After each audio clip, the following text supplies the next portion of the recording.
welcome everyone. Maybe I did it correctly.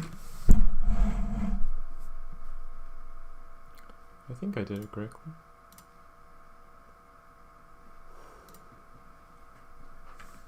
Ay, ay, ay. Maybe not. But anyways, hopefully you guys are doing well. Oh, I did not. I didn't do it correctly. But yeah, hopefully everyone is doing well. Just came back from the uni, and yeah. Let me just change the title and such. And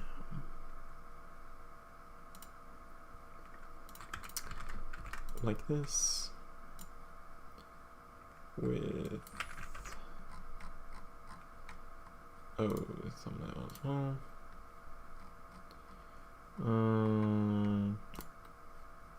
But yeah, I've been out, haven't been streaming for a couple days, but yeah, happy to be back.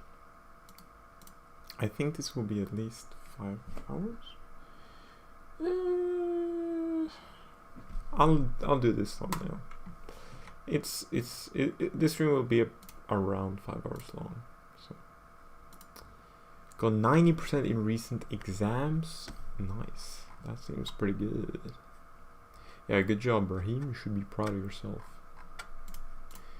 Okay. Then I'll put this.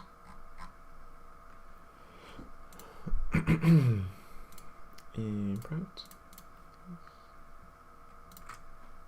My brother's still.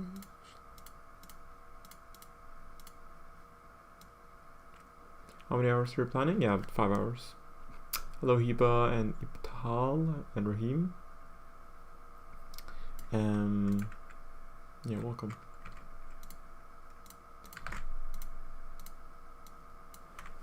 Cool. Man, I went to the gym today and it's been like 5 days or so. Honestly felt very weird being there, but happy I actually went today. And yeah, I'm a bit behind on my courses and stuff, and I also wanna I have like an oral exam on several variables. Maybe I'll do that today. I haven't really decided what I'll do, but I'll just do some math. And yeah, learning derivatives today. Nice. Well, good luck with that, Layla.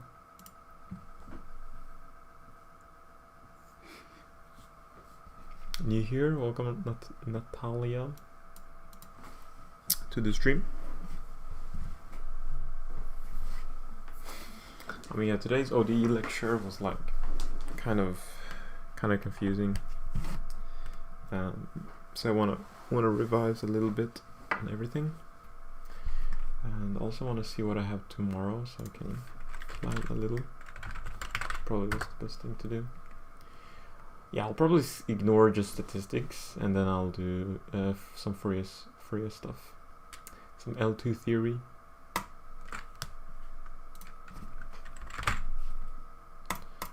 As you called it. Yeah, and yeah. Let me look at the schedule exactly. Linear. No.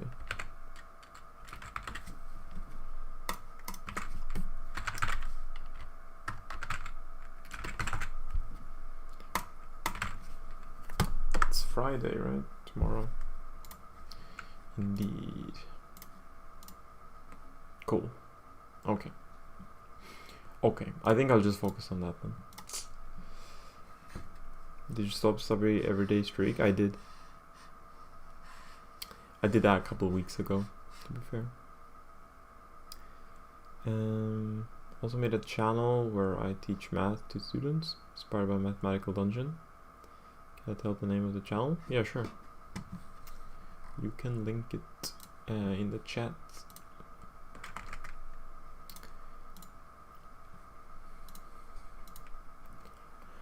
But what is your major, Raheem? Are you majoring in math as well?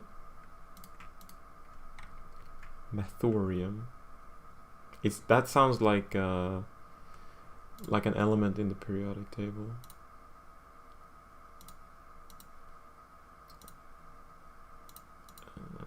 Man, my computer's so loud. It is insane. Okay. Let me just do this.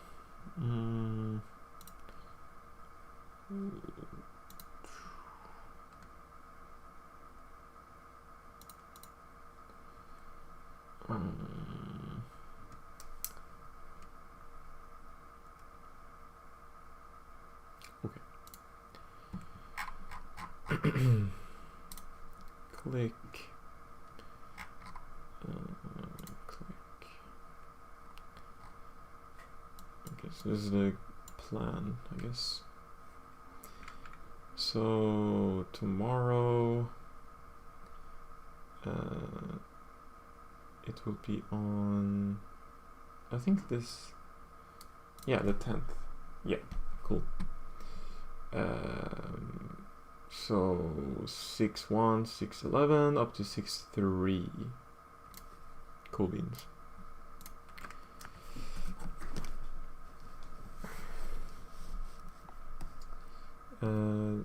First period is in English, rest are in my native language. Plan to start any more study challenges soon? Maybe. I'm not sure. I haven't decided. I mean, high school, I want to major in mathematics and computer science. Oh, okay. Talking about thorium. Ah, yes. I remember there's a song, the Elements song or something, and I remember it's thorium and thallium, or thorium and thallium.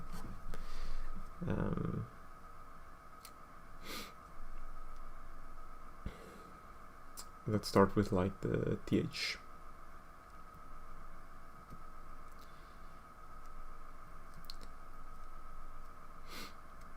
Studying biology, nice.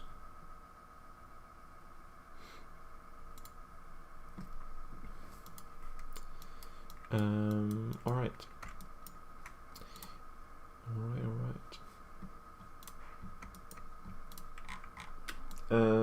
Okay, so I started here. I think I did some oopsies. I didn't do this correct. Proof was that phi j is an ON system. Yeah, so I showed this.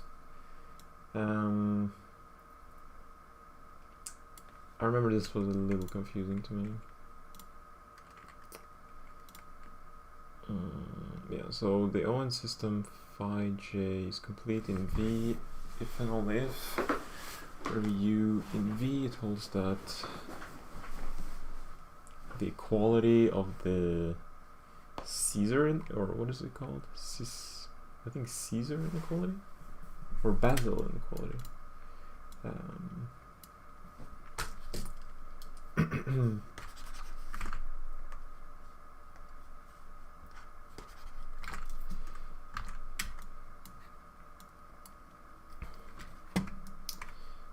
Hopefully you can see everything. Okay. Bezel. And this follows from Pythagoras' theorem.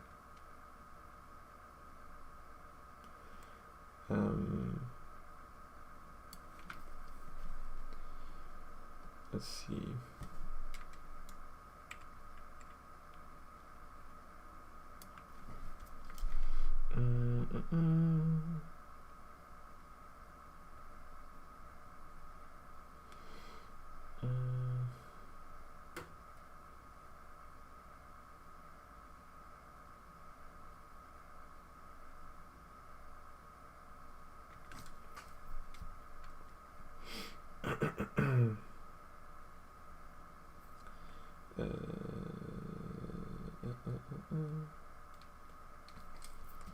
In this case, in this application, we assume that we have this equality, and right, so we need to estimate this. I guess my confusion is why we can square this.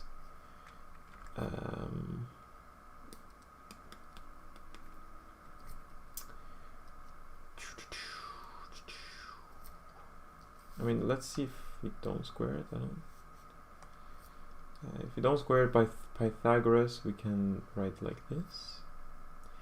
And we can, I guess in this case, we have equality between these two guys. Let's see. What do we?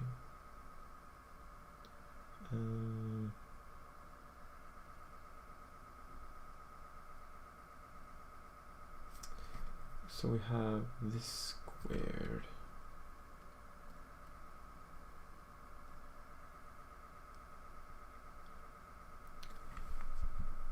It's the norm.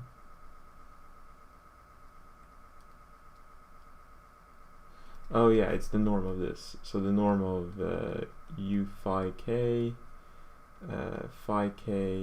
is equal to, and this is also norm square, which is the same as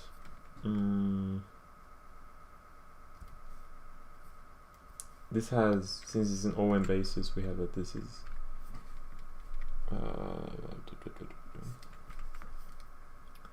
yeah, so this is just 1, and we have this.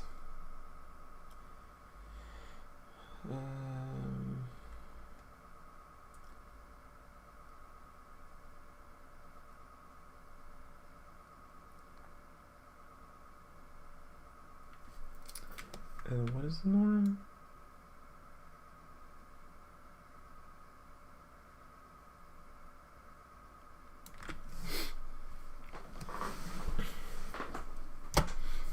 When am I moving? I'm moving this Saturday. Or Sunday, I mean.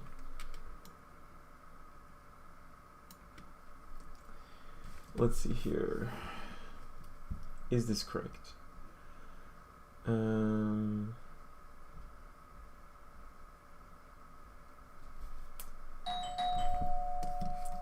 is knocking at my door. 1 second, guys.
Alright, cool. So a guy just came in to fix some stuff. Anyways, during the time I was mute, I guess I kind of figured this out. It's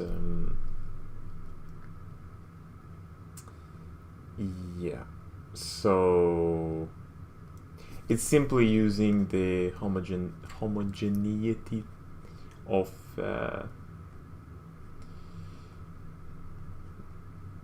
norm. Since this is just a constant, I thought this was a vector for some reason.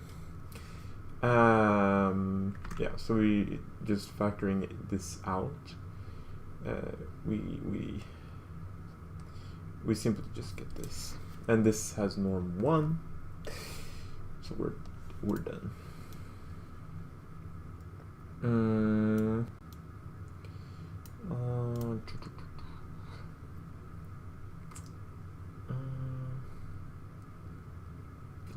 Yes, I was thinking, like, even for complex vector spaces, the norm is still in R.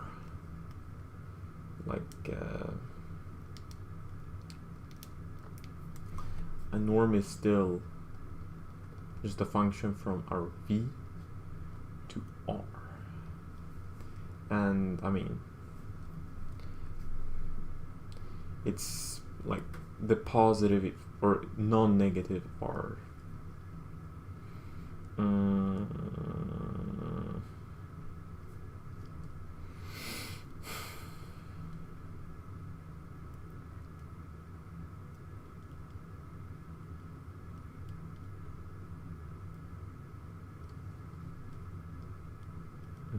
It should be just that.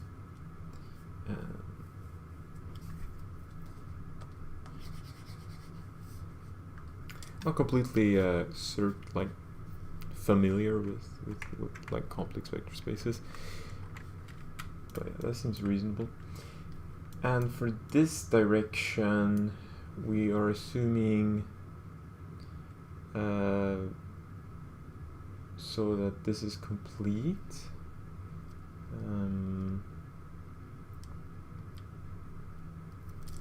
Meaning we know that this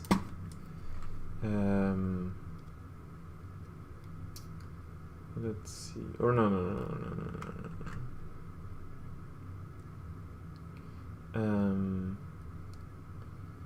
Yes, it's the same. Maybe we don't even need to split cases. I feel like this is such like it shouldn't be that difficult. I think I got it.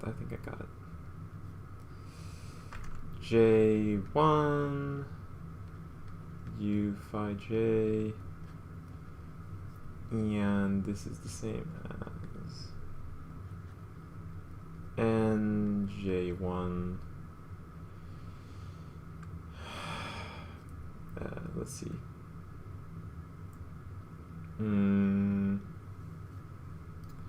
Wait, we need to show.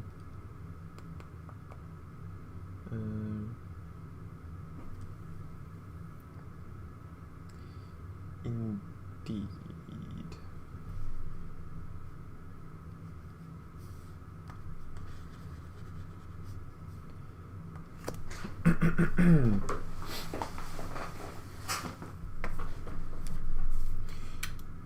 Let's see.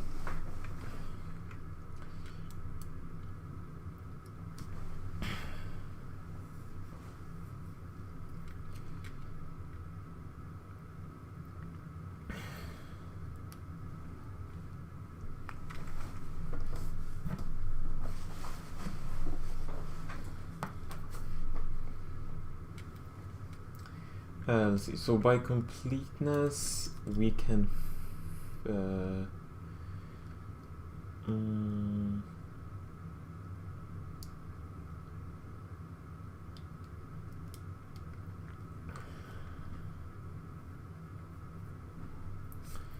let's see here.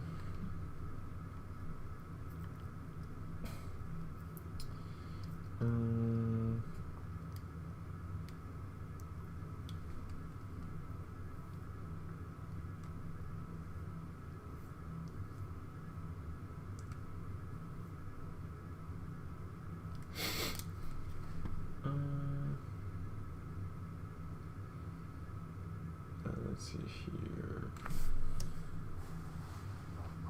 There exists a linear combination,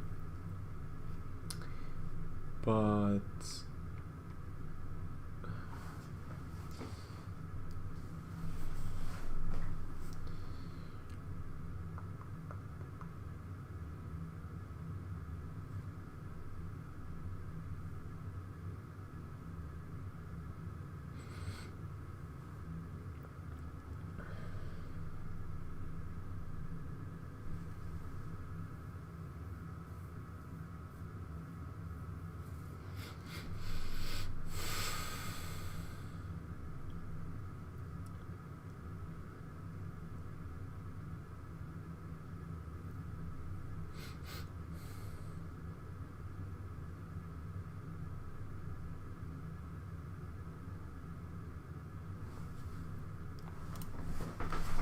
I just want to erase everything here, because let's just redo this and not confuse ourselves, or I guess confuse myself. Lag. Okay, let's do this again. First, we assume the system phi j, j1 infinity is complete, i.e. or complete on V, where V is a norm vector space. And I guess maybe I should make it clear that we have a norm as well. Alright, and then by this I can say i.e. we know that there exists constants, or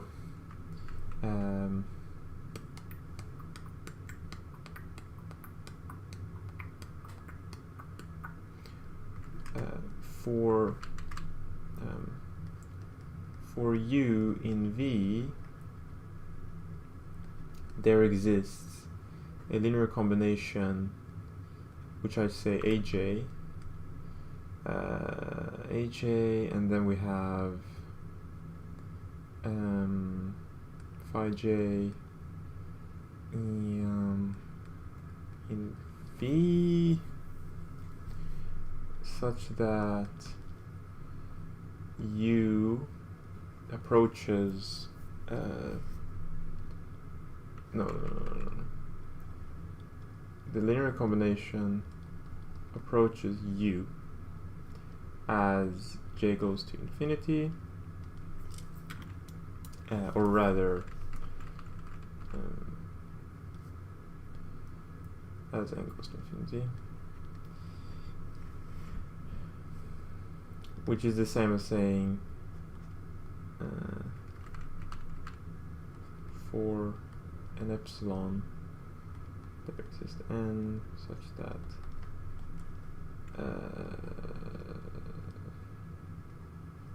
aj phi j minus u is that some epsilon, but we know by the least methods approximation that this is the smallest value when our constants, or rather I guess, yeah, when aj is equal to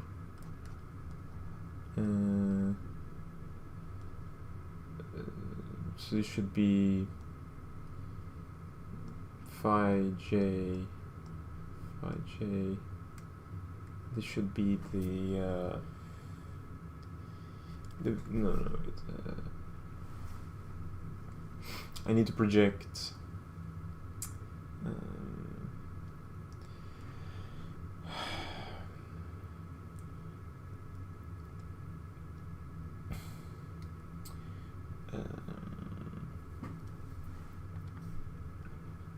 right, so we should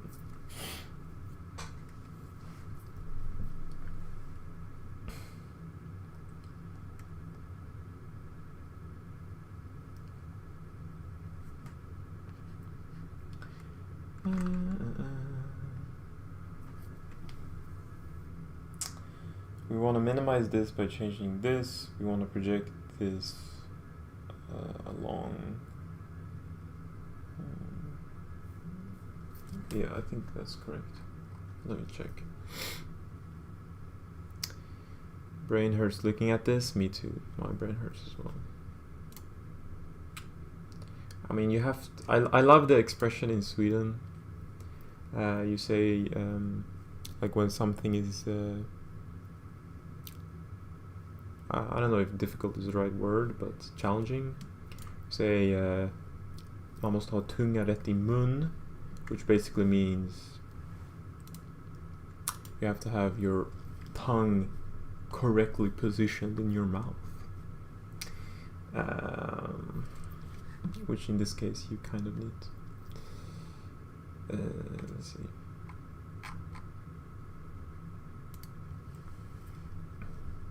That seems correct. And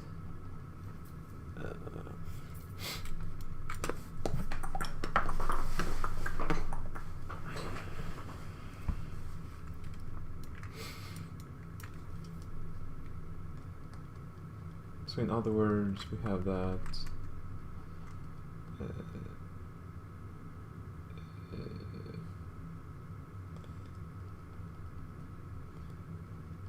U phi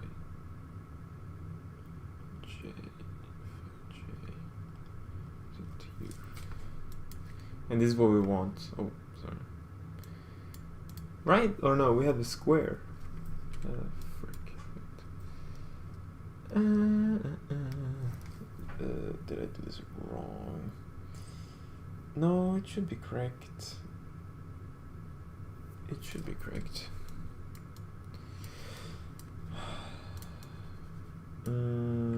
Yeah, so we can use Pythagoras here to get square root of something.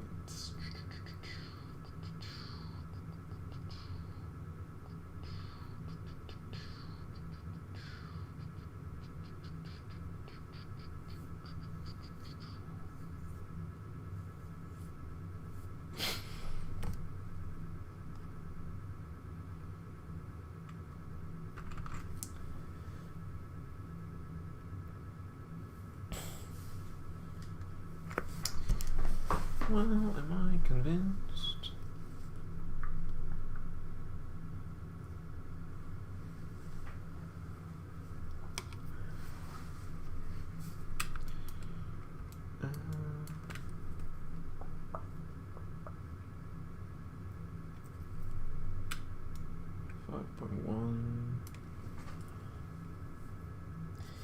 Just wondering, like, can we actually just square it? It seems weird. Just square it.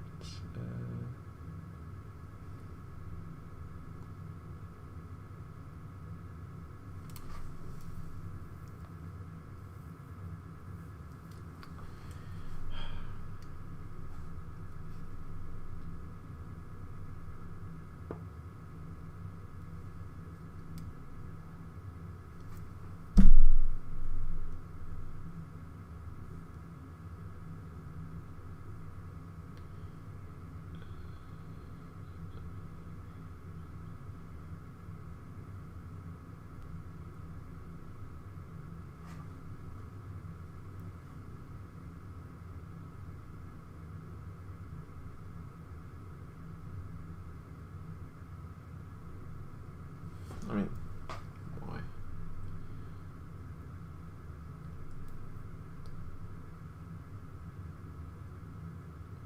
Wait, what am I doing? This is totally weird. What am I doing?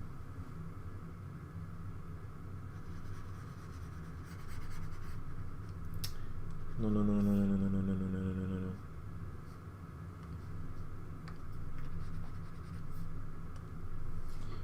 Not correct.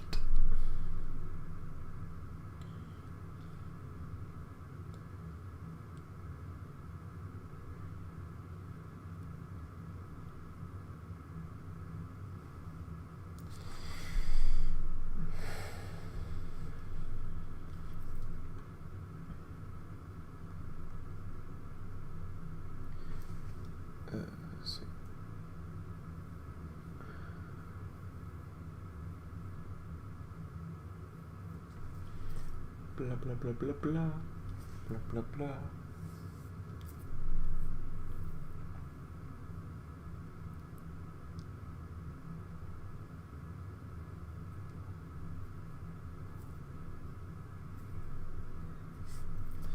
Square shouldn't make a difference.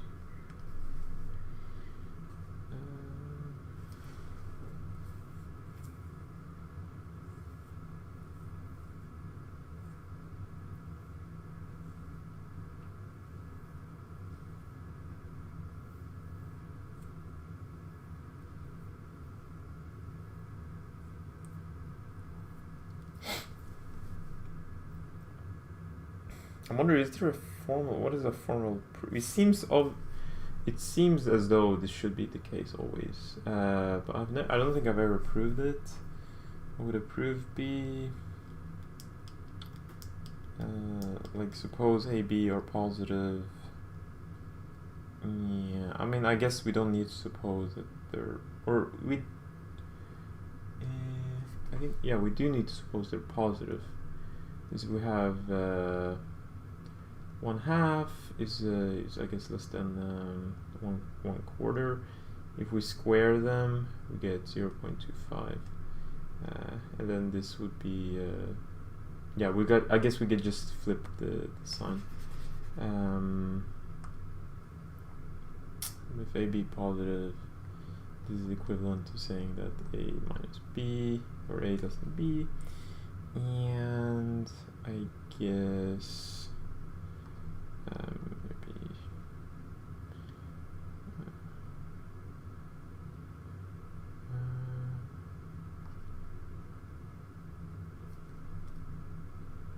I mean, it should be obvious in that direction. In this direction, so we assume this when you show this. So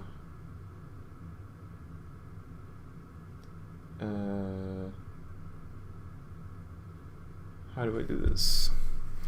What is one goal you want to achieve through your studies in the next 6 months, and how are you planning to manage distractions, setbacks to stay dedicated towards that goal?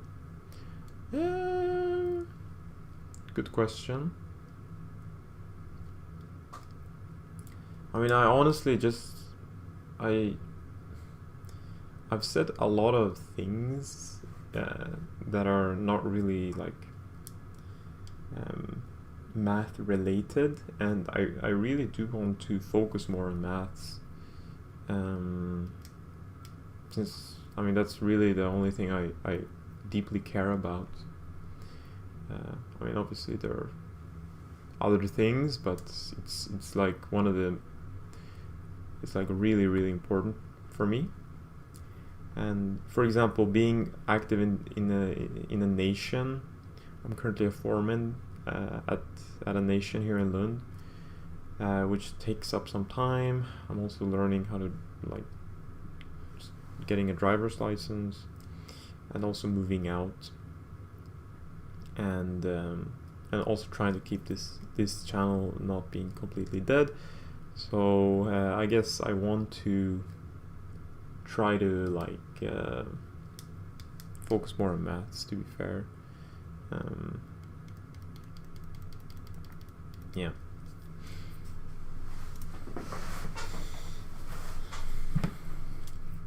I'm also working. Yeah, I have something. I don't want to. Maybe it's not the best saying everything, but yeah, there are a lot of things going on. But to be fair, the work I'm doing at like being a TA for first year students is kind of math related, so it's a good thing. Yeah. So if I assume this, can I get this? If A, B are positive, that's what I'm trying to figure out for people who are like. I mean, I'm guessing it's maybe not clear as following along my brain. Is it?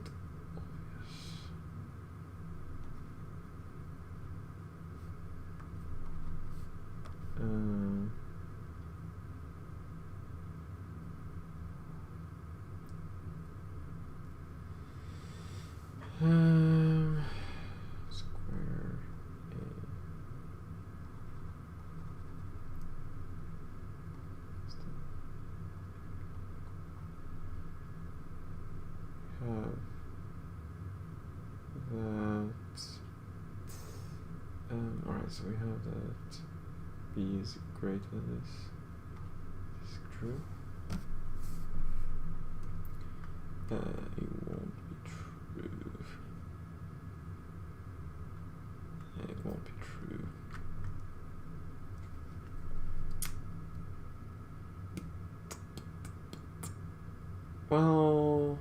Well, shoot. I mean, we're done.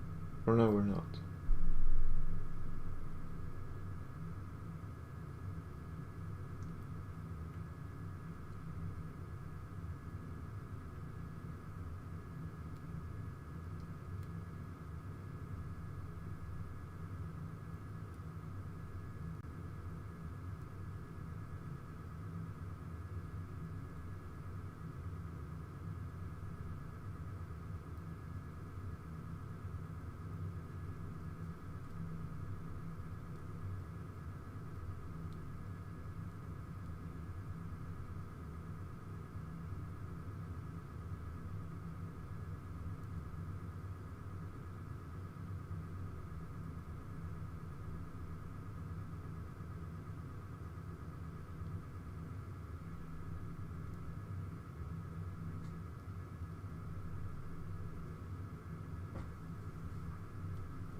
Like this means that they're opposite signs.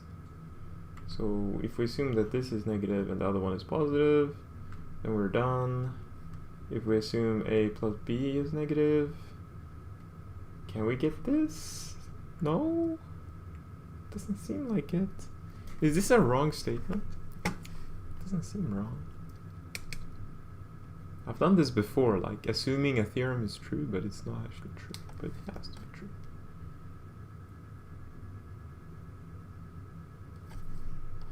Here we get a is less than negative b. B is positive.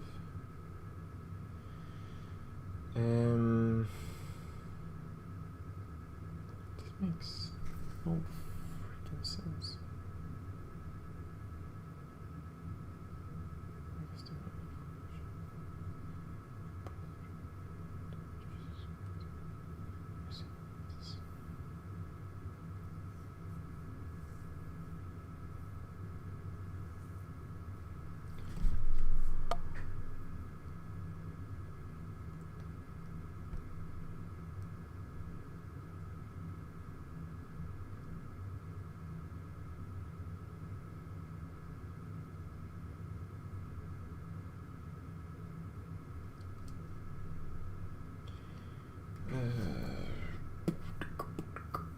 This is a contradiction.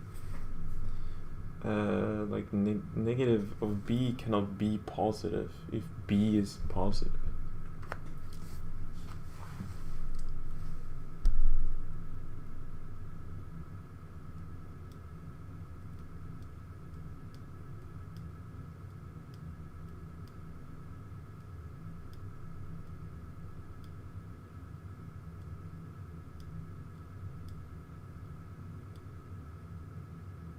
Oh, we have that.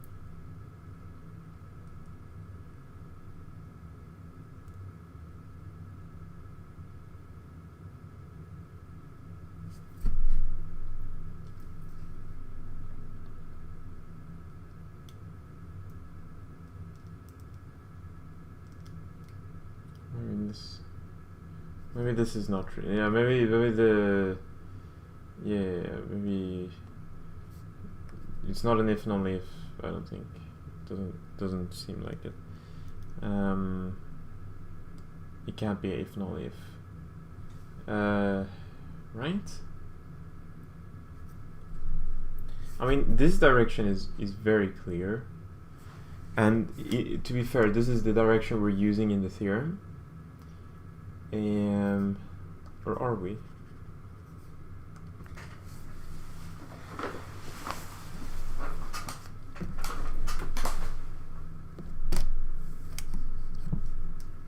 We know this is less than this, so we can make this square less than this, which is the same as which is the same as, I guess,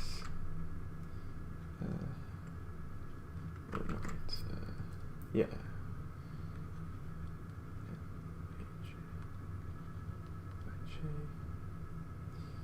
And this is, wait. First.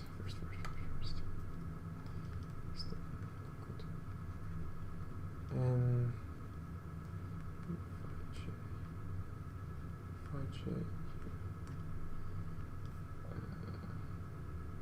that's equal to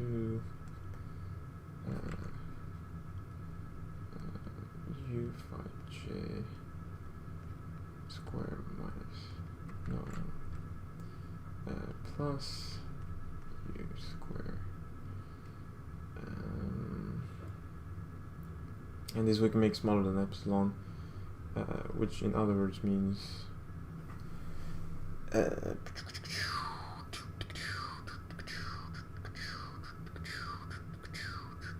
yeah, so we're just using this implication. I don't think the other implication is correct. Yeah. And sometimes we wonder why I'm watching a person studying instead of studying. Indeed. I'm not sure if this is fruitful for you, Math Pillar, or no. Oh, I mixed you with Rahim, sorry. Yeah, I thought you were Rahim, and yeah, never mind. This is the same as saying that this is true.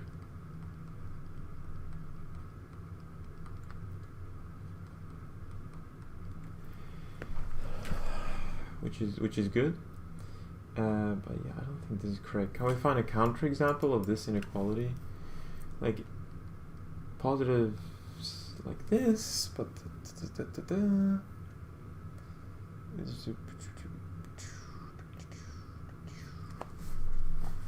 like you just need to be positives. I don't think this is like this should be true, right?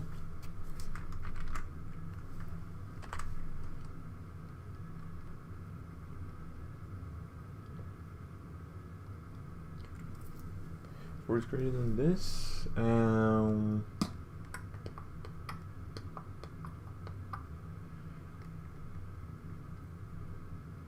Well, in this case, it's not true.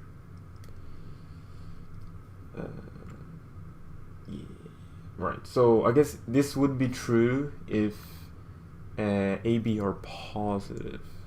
Then Okay, let's state this as a theorem. So yeah, this is only one inequality that's true.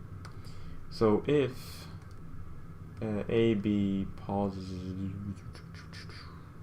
less or equal to 1, or greater than or equal to 1, or wait, let me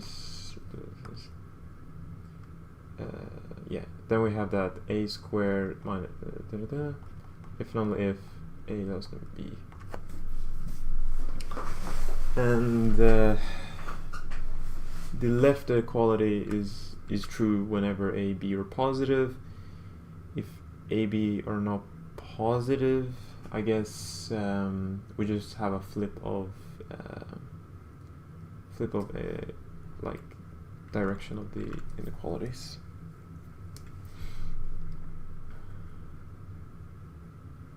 Wait, am I tripping? I'm tripping. I'm tripping.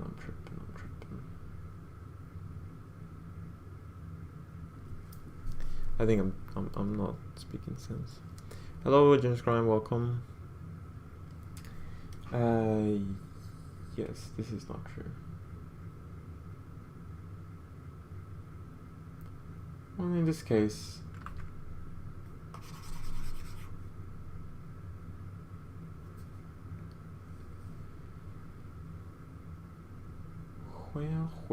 well.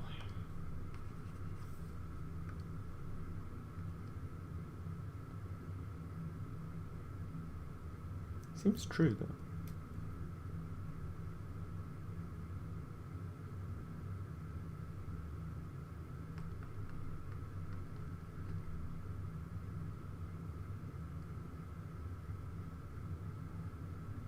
But why do I get a contradiction?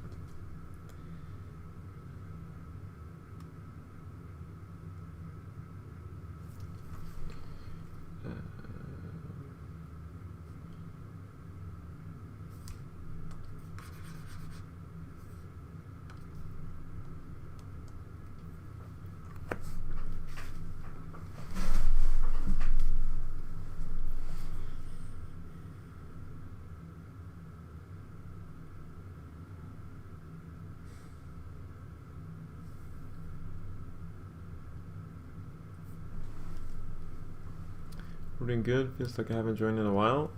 Yeah, I mean I haven't streamed in a while, so yeah. But I'm doing okay, I guess. Hopefully you are having a good time in Berlin at the conference, you know. So yeah. Conferences are tiring. I'm gonna go rest and explore the hotel gym. Alright. Good luck with that. How is the gym going, by the way, James Grind? Are you consistent, or how are you enjoying it?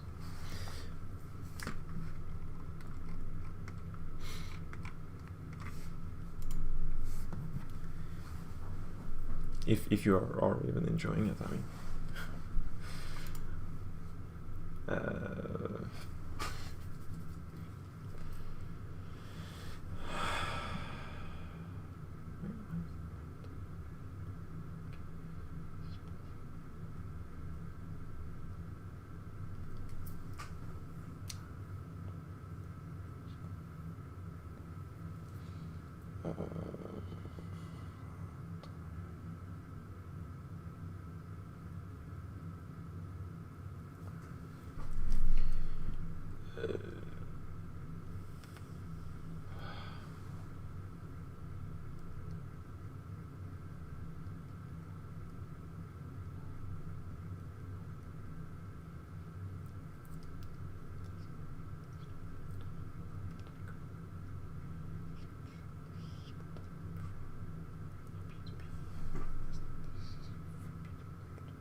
Yes, of course. Yeah, this is obvious. Yes, this is true. Very inconsistent, just going once a week, but we'll try to step it up. Alright, cool. But it's nice that you're going, at least. I mean, doing something is better than nothing, you know? I guess I was cycling until my bike got wrecked. But I'll fix that soon. Oh, what happened to your bike? I remember you bought it like you bought like a kind of like a mountain bike, I think. Anyways, this is always positive. This is always positive, since AB are always positive. This, so the only way for this to be negative is for this to be negative. So we only have the case where A minus B is less than 0. And this is the same as saying that this is true, which is exactly what we want to prove. So this is an equivalence if AB are positive. And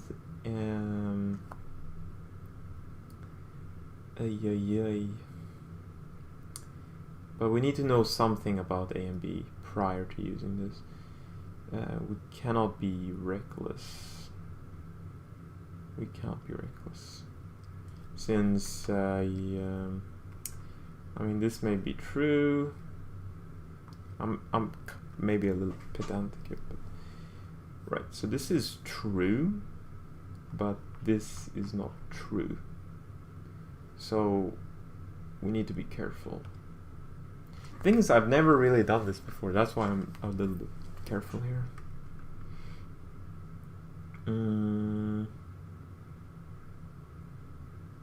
Yeah, that's interesting, huh? Cool.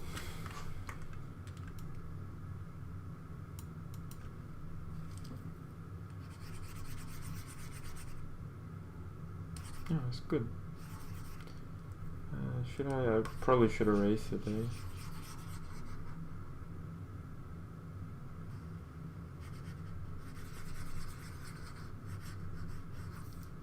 Yeah, so in this case we have control. Or do we? Yeah, we do have control.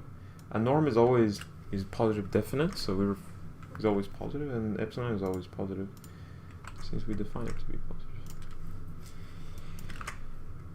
Okay, so yes.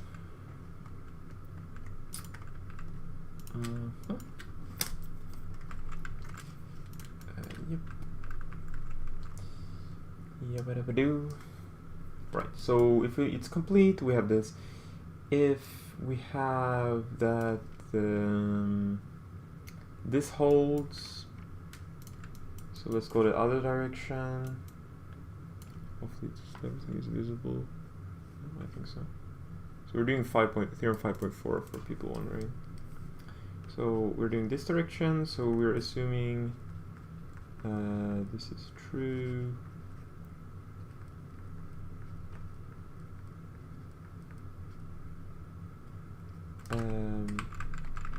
Bro, why is this control C not working? Oh well. This is equivalent saying for epsilon greater than 0, there exists an n such that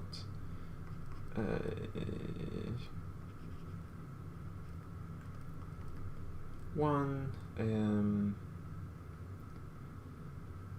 me think. Wait, let me think.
Alright, sorry.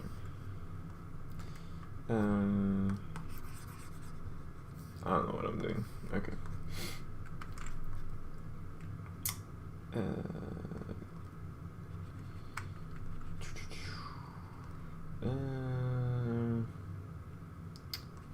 phi j.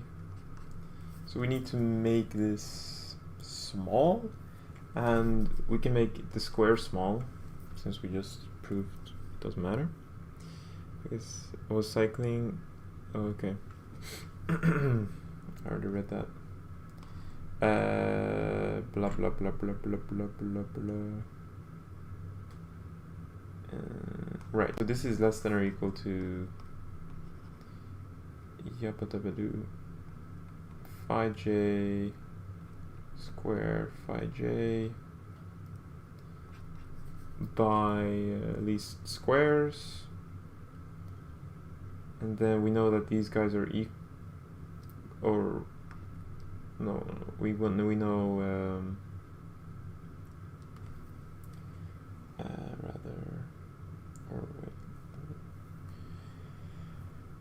I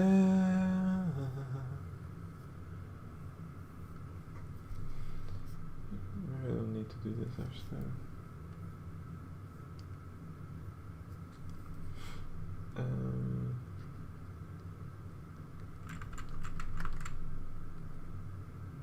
Oh yeah.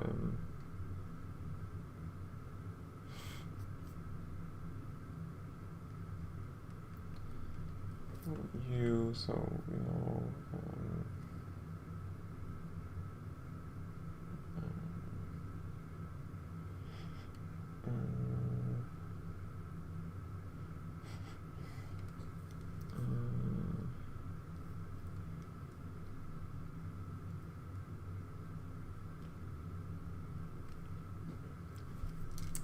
How do you do? Hello, request. Welcome. Currently just struggling with this theorem 5.4 for maybe for a bit.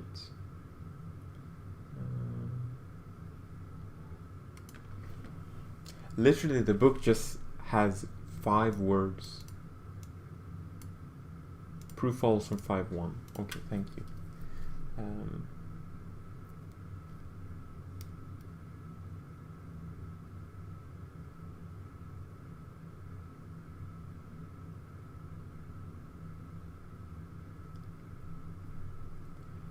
Thank you very much.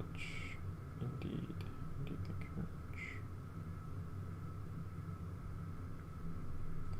Yes, well, yes, of course. Well, no. Well, yes, of course. We should be fine, right? Maybe?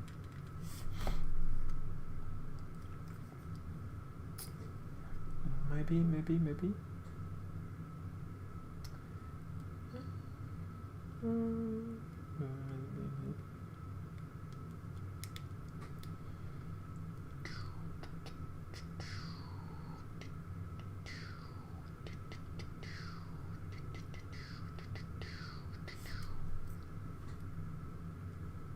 Right, so these are real numbers, so we can just say that we have u squared minus 5. Okay.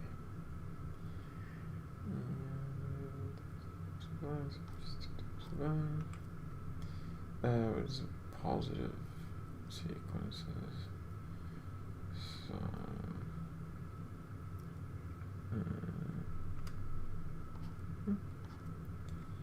now we say what is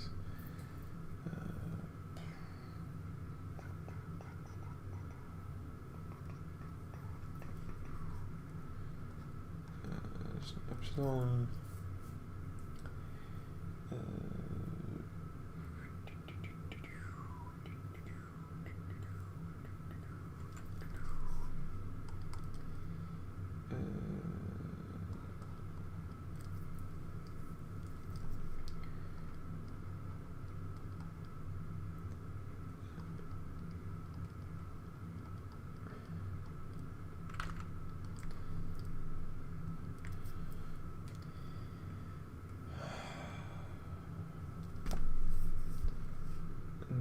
this would be a square there.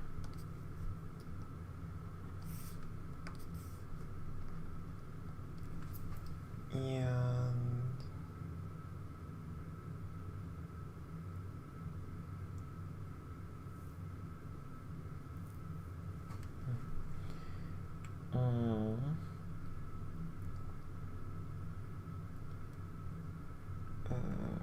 well, I mean, we don't.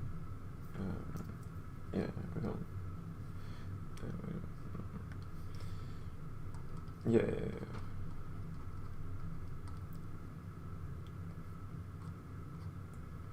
So we use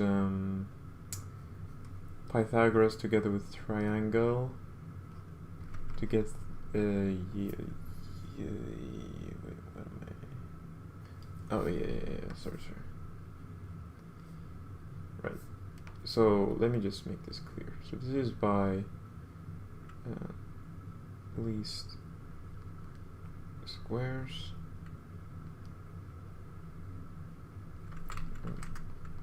Theorem. And then we're using Pythagoras, my boy Pythagoras. And then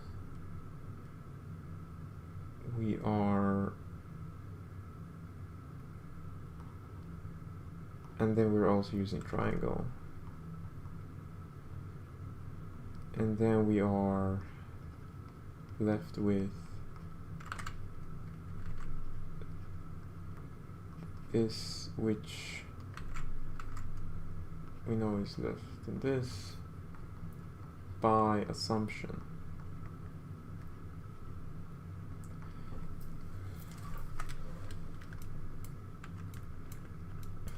Okay. So by the first,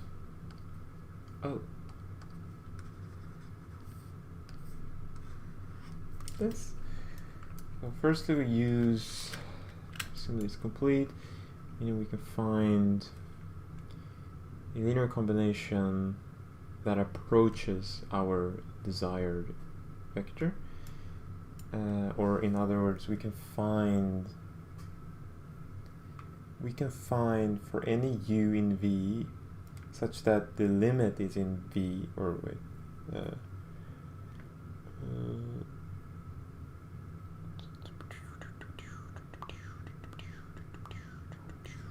let's see.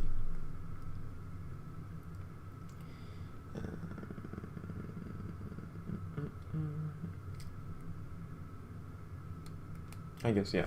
Any value u, for any value u,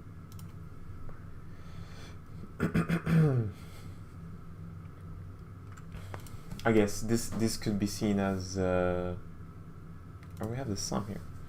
I'm just trying to correlate it back to like how I normally know, like how I normally see completeness of a norm vector space, which is not really what it's not really the same. It feels like it's a bit weird.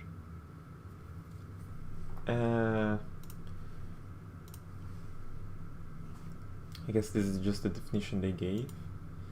We have that if this goes to u, then n goes to infinity. We just look at what we want to show, and we just use triangle inequality, or Pythagoras.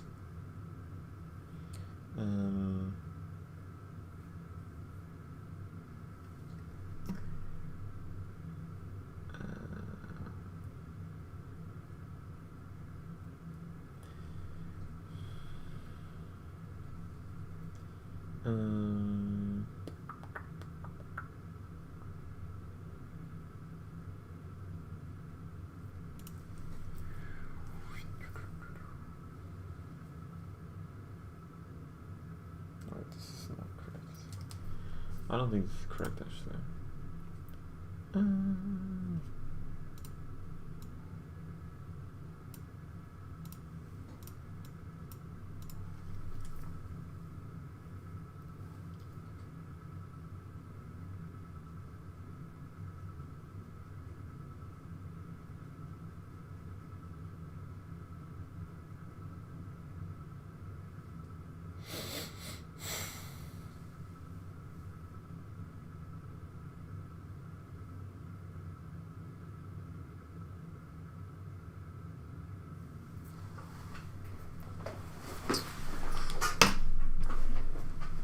let's look at how ChatGPT did it. Because I think I asked him, or like the AI,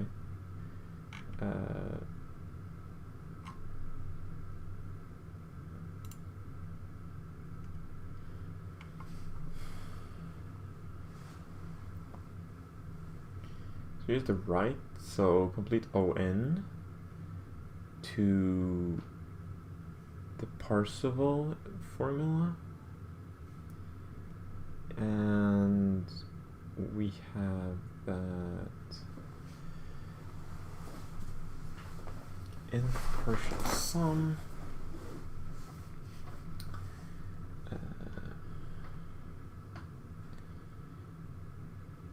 So we have that. Okay.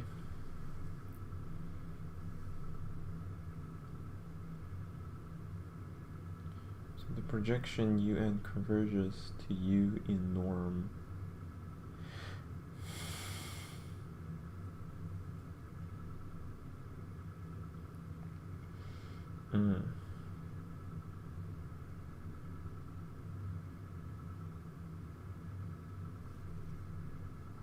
Right.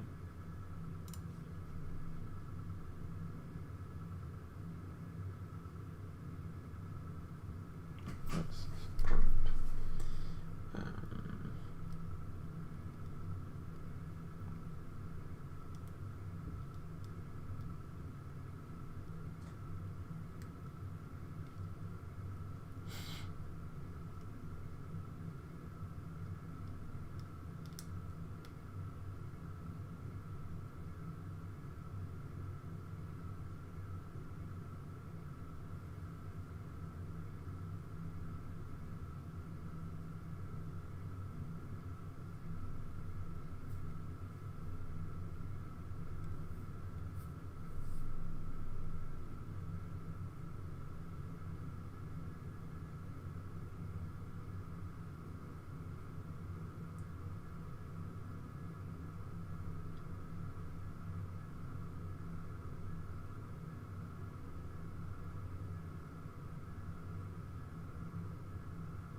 Okay.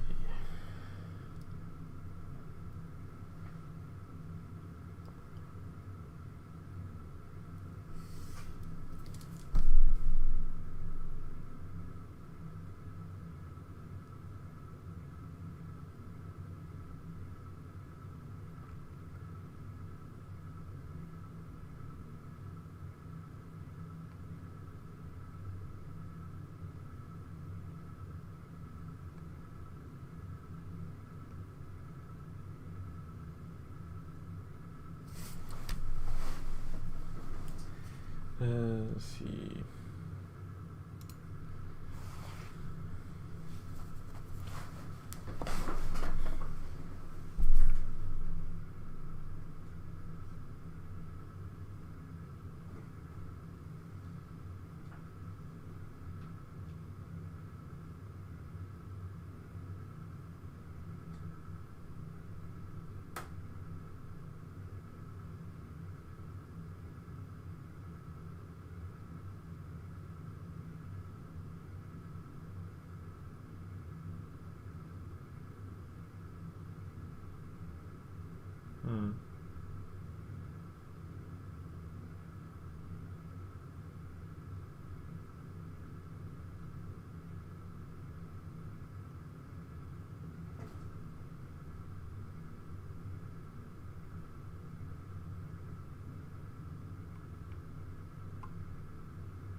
It's not really making sense.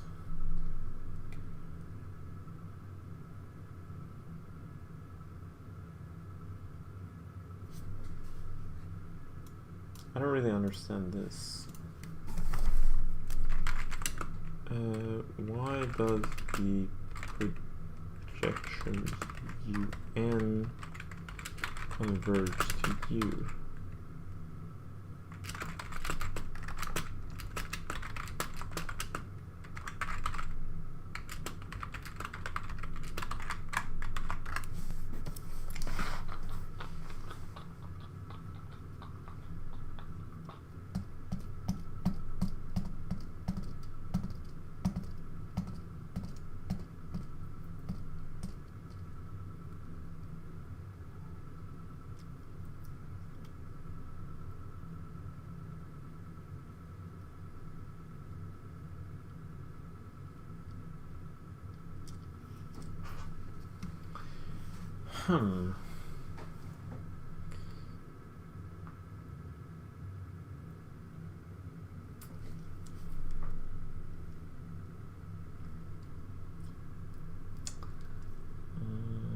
So there exists constant HA.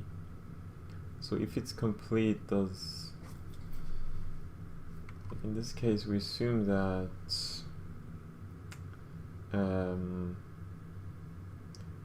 that the projection, like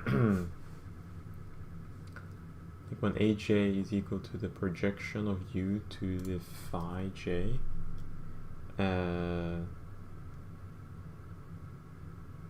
the limit, like the series of this is, or rather that these two vectors approach each other, which is, does it follow from completeness is the question.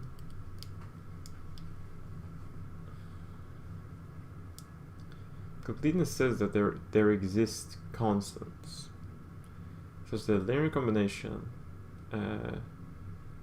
approaches U.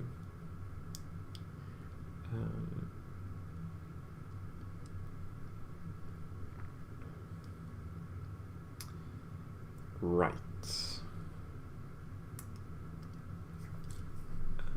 But the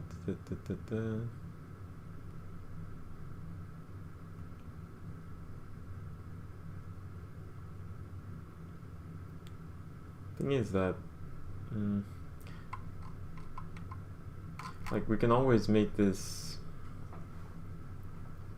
if we set AJ to be like the project, or like the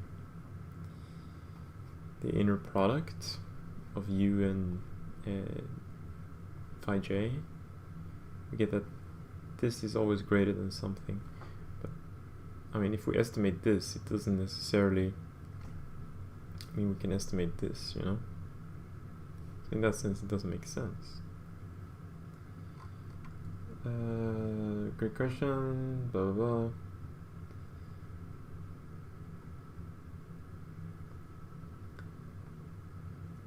Closed span is the closure of the set in the norm V.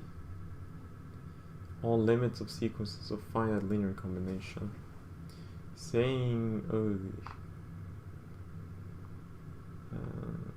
finite linear combination. Okay. Is complete means exactly the closed span is equal to V. Equivalent, the span is dense in V. Bro. So why do the projections UN converge to U? Let Sn be the span in a Hilbert space.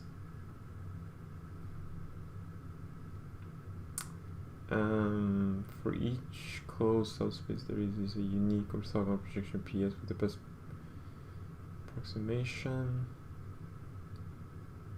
Indeed.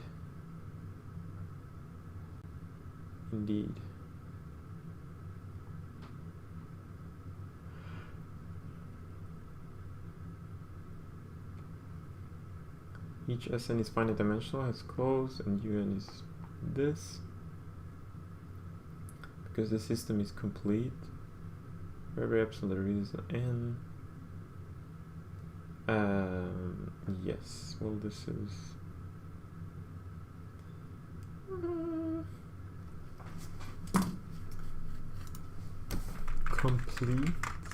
Complete system.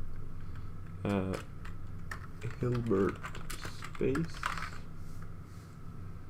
Or like, okay, well, complete system mathematics. No, not completeness.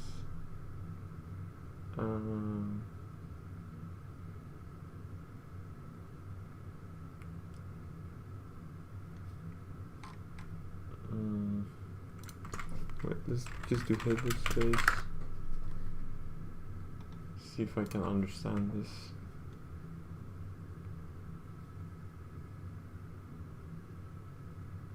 Is a real or complex inner product space that is also metric, complete metric space.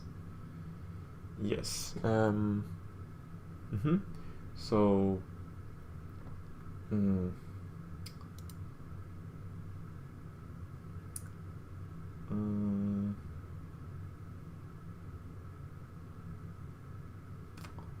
Let's see. Do we need an inner product? I guess we need to have an inner product. We can have a norm. Yes, we need an inner product. It generates the notion of Euclidean space to infinite dimensions.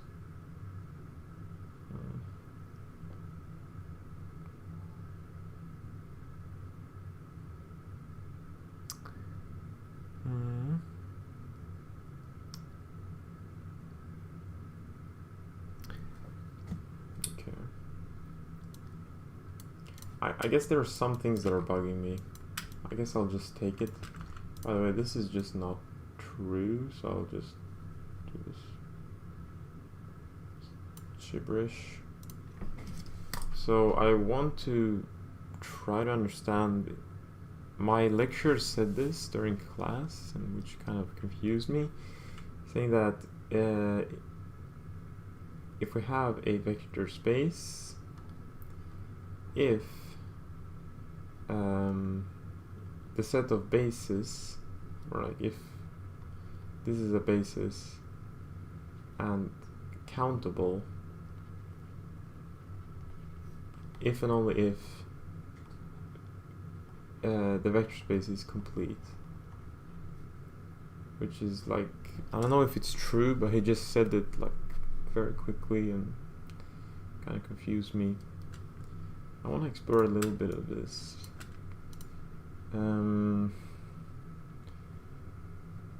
The inner product, which is an analog to the dot product, blah blah blah.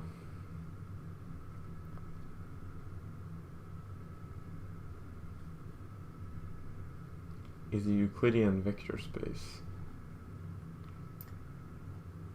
Well, okay, consider of three-dimensional vectors, and it could be dot product. The dot product takes two vectors and produces.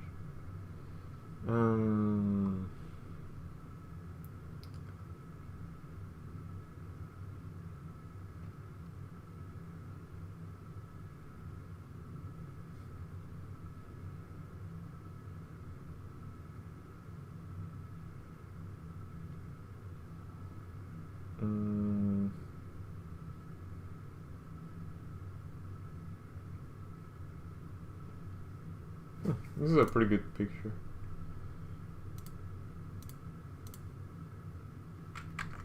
Ah, biscuits.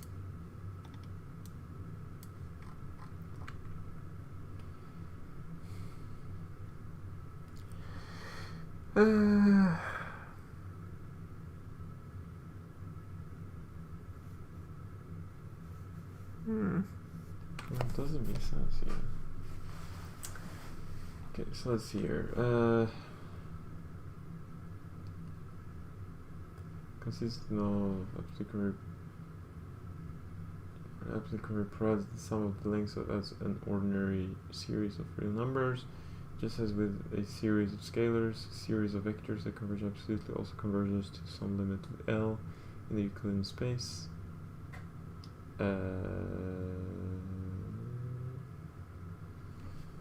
Wait a minute.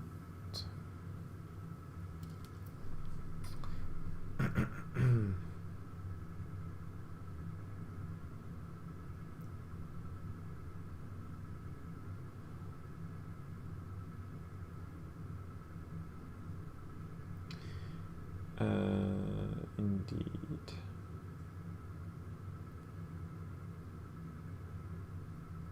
This property expresses the completeness of Euclidean space. Series that converge absolutely also converge in ordinary sense.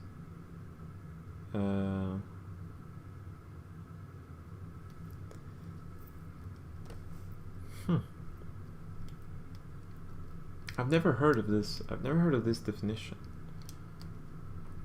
And is it equivalent to like saying that every Cauchy sequence, every Cauchy sequence in the space converges in the space?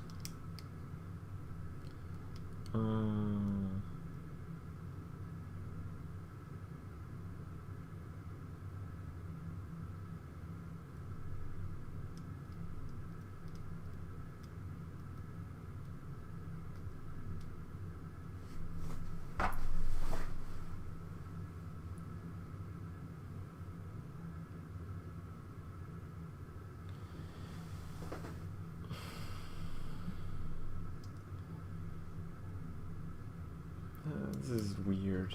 Let's think.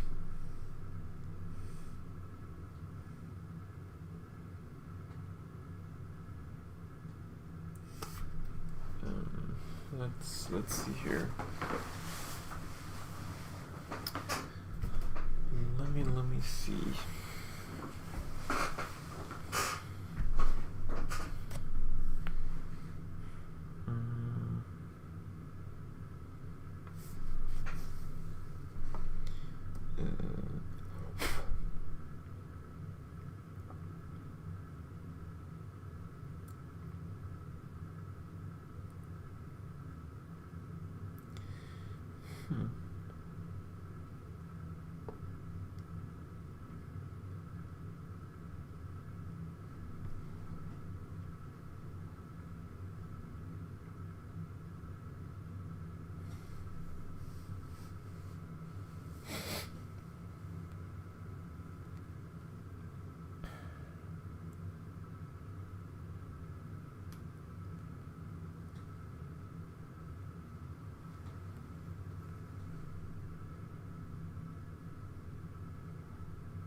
Maybe this is a basic question, but like it is true that for AK real being a sequence, if it absolutely converges, then it's also convergent in the normal sense. And I guess AK, yeah. So I don't know if you would write it like this actually. This is maybe bad notation. I've never, like, because AK can be negative, right? So maybe I should do plus minus, but then again it can also diverge in different ways. I've never really thought about this that much. Let me ask ChatGPT actually.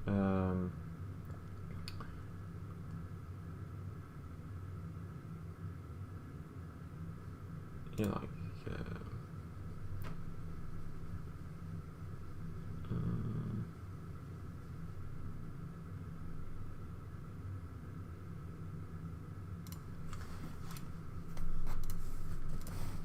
like do you write okay, so do you write let me just do a new one.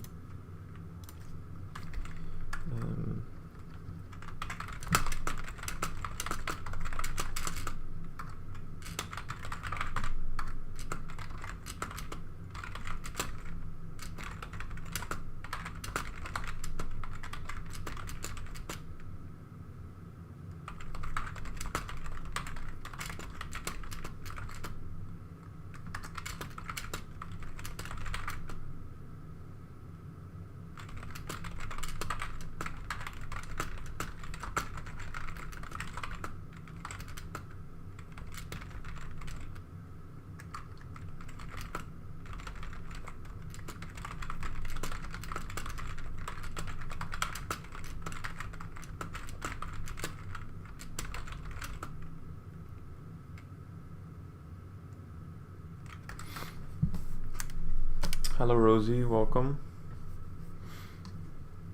How you doing? Let me open up my book as well, because I remember that this theorem was written there. Maybe I should open it there.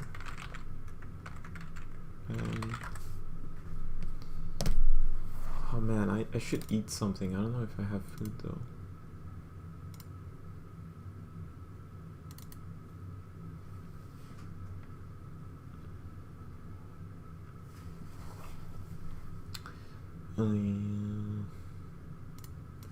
Don't panic.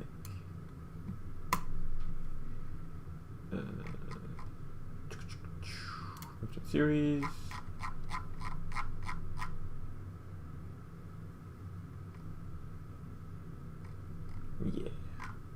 Yeah, it's probably a bad habit. Let me just look. Looky. Absolute convergence implies convergence.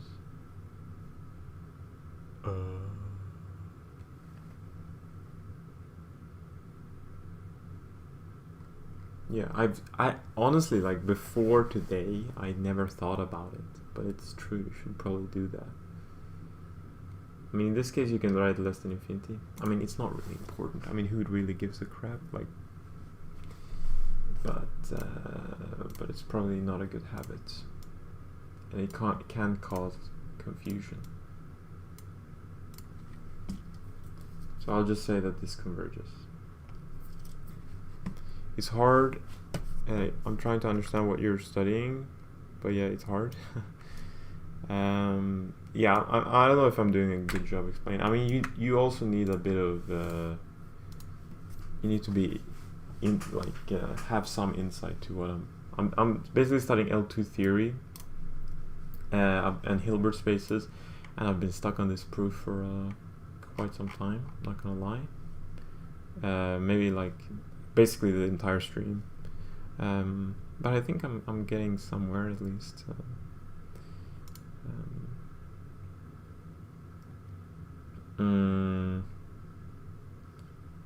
But yeah, I'm just wondering, like, if this is in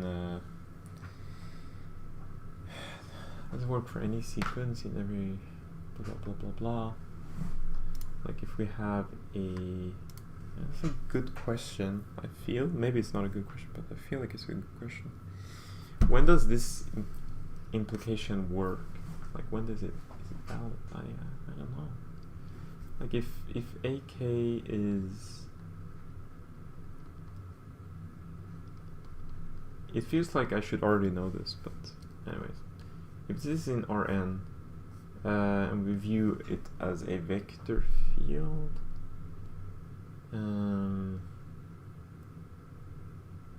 so yabba-dabba-doo. Like, I remember for the proof in this case, we can separate AK. We can define all the positives and then all the negatives, being AK when AK positive and 0 when AK negative. And negative is just, yeah. So we can do that. But in this case, we cannot do this because, or maybe we can if we have the norm. Like, if you say, wait, it doesn't make sense. Norm's positive. I mean, the norm is always positive. If the components, if it converges, oh well, I think this is, yeah. So if it converges, in this sense, each component converges. So I guess it just becomes a proof on, like, a bookkeeping kind of thing. So yeah. So AK can be written as a vector. I'm not sure if this is good notation. How should I do this? I'll just do K1, K2, and this is in N. Okay. So yeah, this is Kn here. So indeed. Right. So we just want to show that each component converges. So we just want to show that AK1, AK2, AKN, that these converge. So and how do we do this? Well, we can do something, I guess.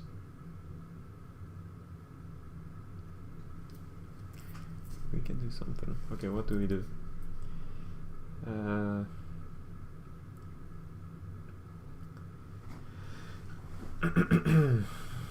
I guess we just define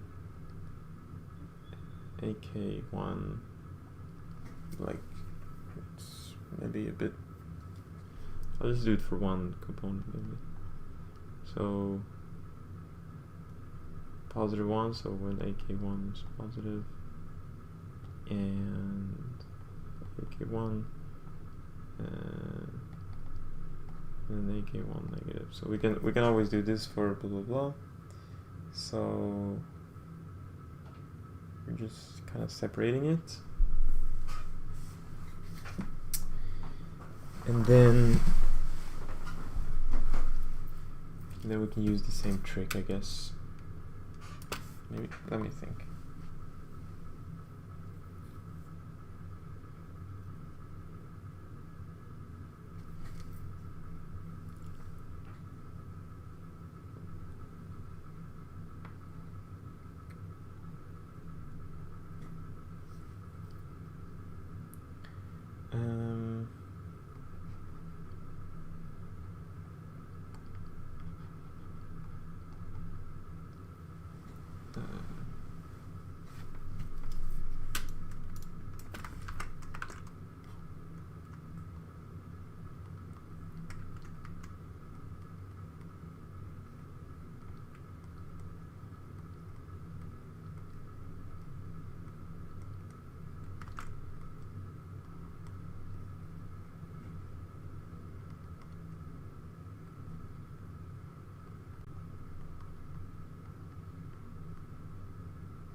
Fascinating 54k subscribers. Wanted to say it earlier, but time just made it a bit hard. Yeah.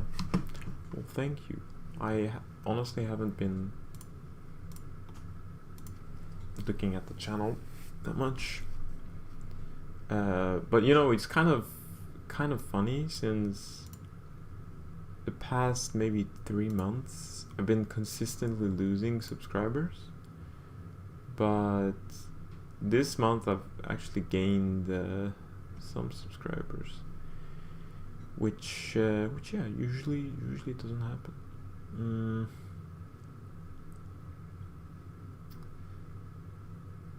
I don't know why though. I mean, I guess I've been streaming, but maybe these math streams are a bit different. I don't know.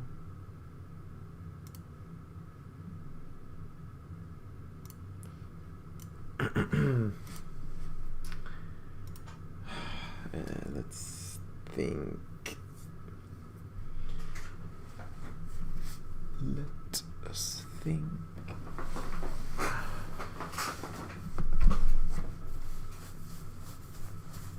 Maybe you use some other trick.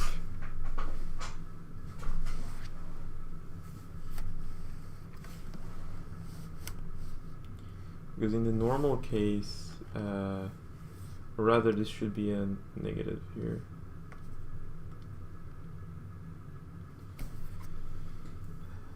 Yeah, right, so in the normal case, we know that each subsequence they converge or diverge, I mean, or converge since they are increasing, and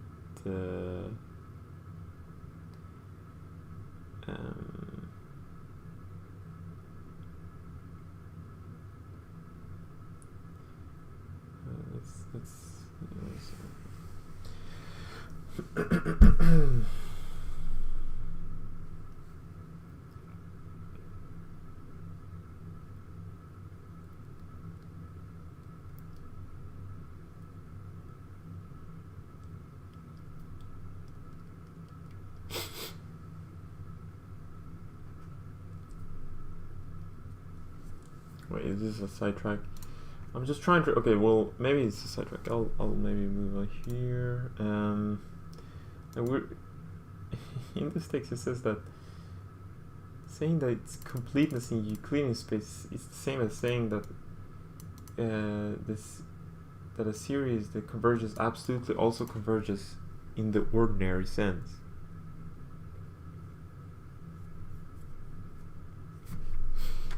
Let me ask ChatGPT.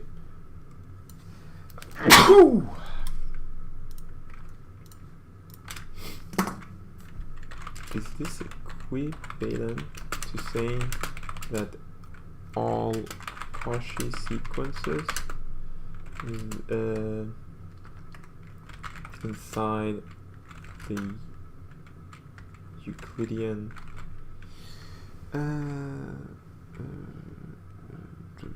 yeah, inside a vector space, or rather a normed or a inner product space, or wait, just say a normed vector space. That all Cauchy inside a normed vector space converge inside this space.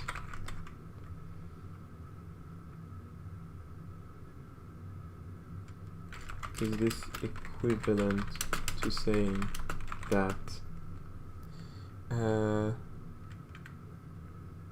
for any absolutely convergent sequence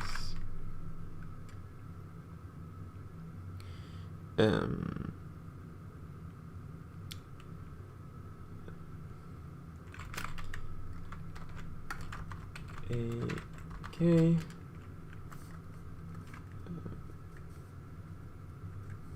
for any absolutely convergent series of the sequence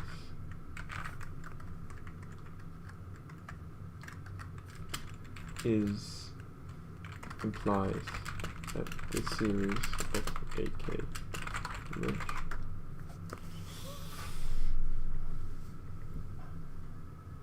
I mean, I do want to figure it out myself, but I am a bit tired.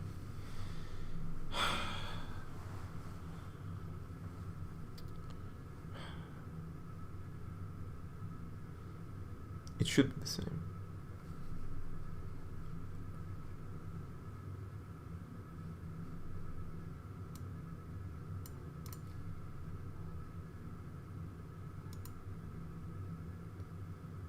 Let's see.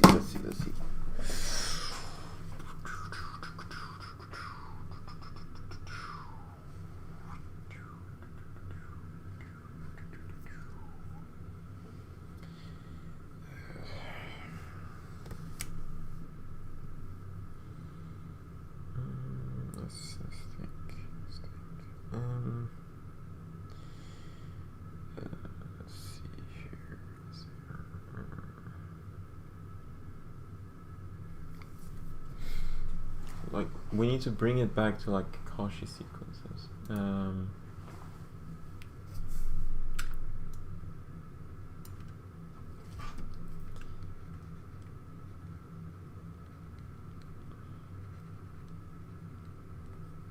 This, if and only if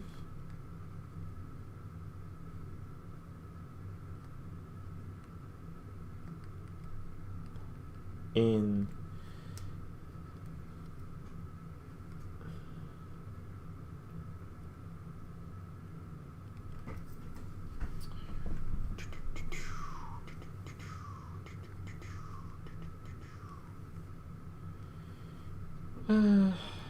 right, so we have that AK is Cauchy, and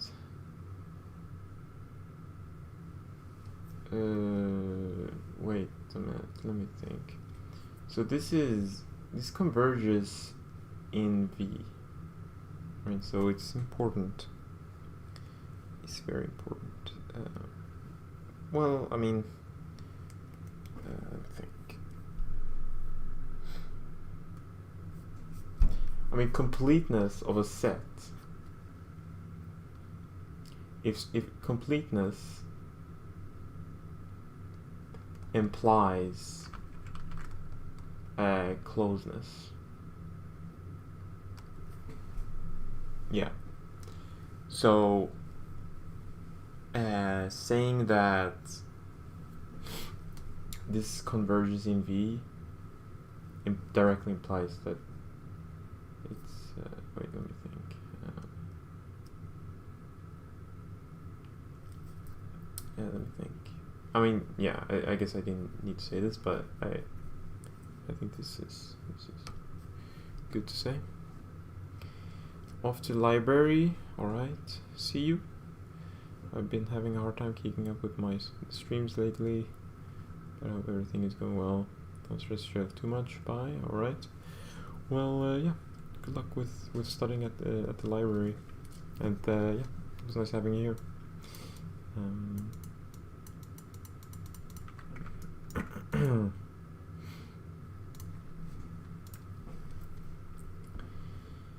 Okay. AK Cauchy. Okay. So I need to do something. What do I need to do? So I need to show that all Cauchy sequences. Davinci. Okay, suppose. I don't even know if this is true. I mean, do I have a math tingle that this is true? Hell no. Like, I don't. This may very well be gibberish. I guess I would have to try to see if it does make sense intuitively, or maybe I don't know. Well, let's just continue. Let's just say something before reading ChatGPT, because it can be kind of dangerous. Okay, so we suppose this is Cauchy in V, right? So meaning that meaning that yeah, for all epsilon greater than 0, there exists an n such that for n m greater than n, am is less than epsilon. So at a certain point, they become like arbitrarily close, like this. So I need to show what? What do I need to show? Well, I guess I need to show one direction, not the band, but maybe I suppose it's absolute convergence, and I need to show that all Cauchy sequences converge. But it can't be true. No, it's gibberish. Like we have.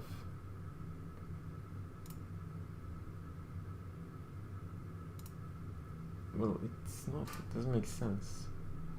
I don't think my formulation makes a lot of sense here, actually.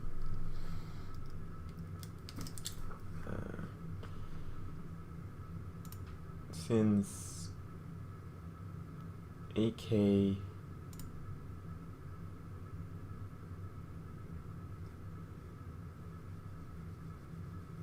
this is not true.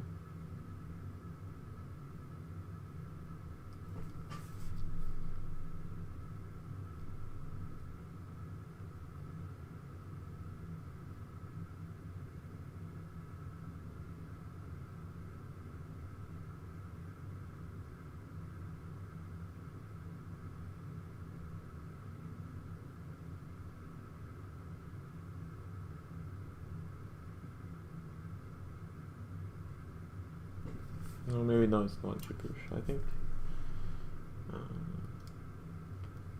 it's not gibberish. Convert is Cauchy in V for all epsilon that exists on N. Okay, so we know. Okay, so we are supposed to show this. Okay, so we know that. What do we know? We know all absolute convergence sequences.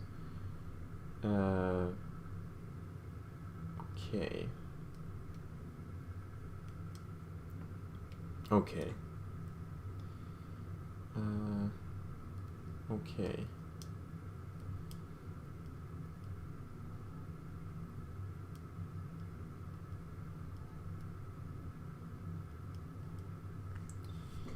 So this is the same as saying that the limit of AK is L for some L in V.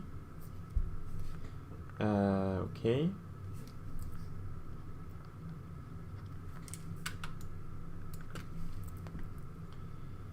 And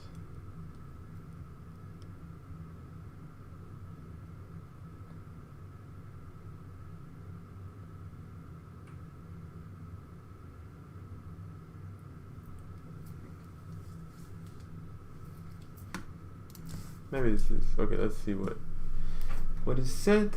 Every Cauchy sequence in X converges to a point in X.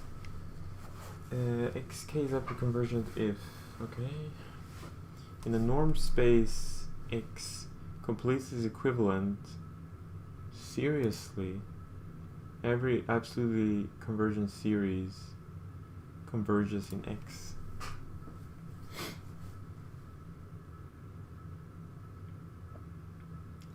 Wait, what? Okay, so we have every absolutely convergent series.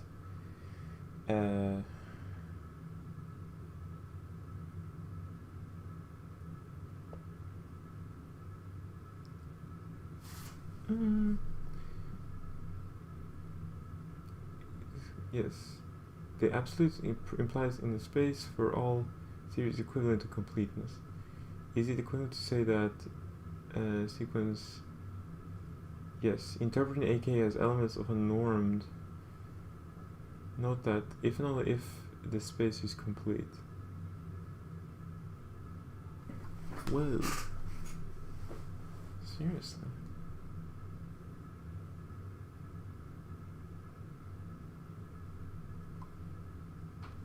It seems like a short proof. Okay, well, I guess one direction is pretty pretty simple, right? So if we know it's Cauchy, we know, or is it?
Where can I read a proof of this? Where can I read a proof?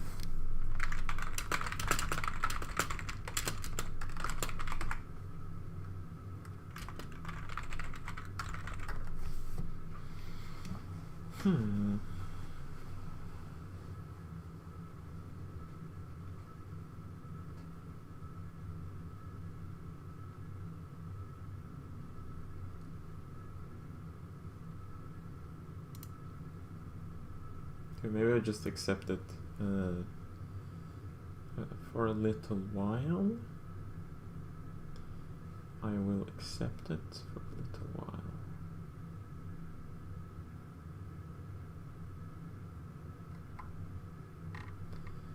I will accept it.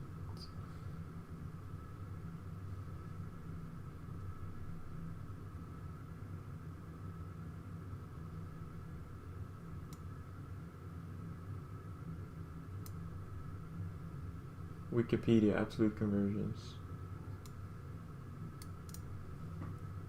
Wikipedia.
Oh, okay.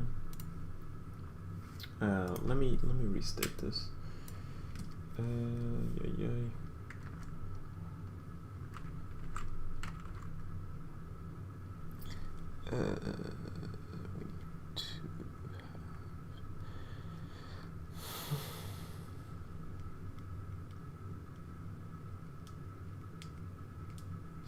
I'm wondering, can you have?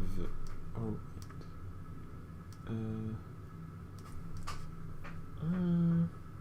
wait, let me see. So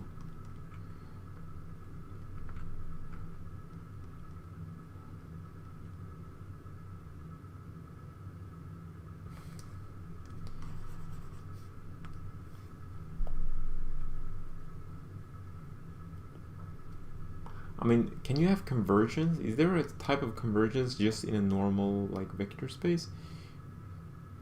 Or you need a norm vector space or an inner product space for you to have a notion of convergence? Since I was thinking like to state this theorem, I guess we need a norm vector space. So norm vector space AK in V, and if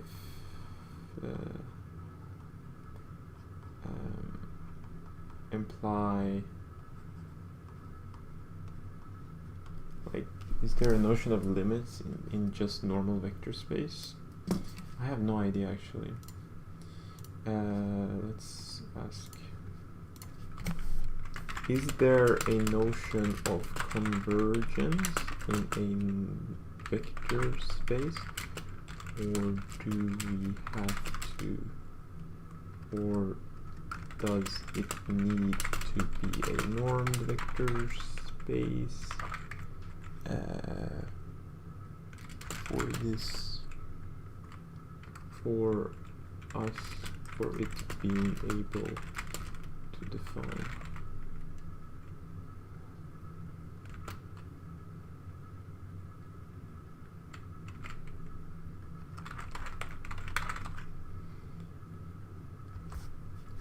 Can I figure this out?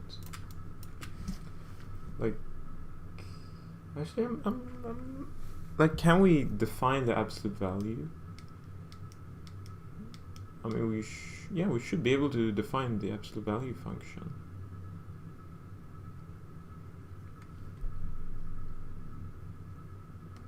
Maybe I'm too naive. Am I naive? Wait, well, for any vector, can we do this? This would,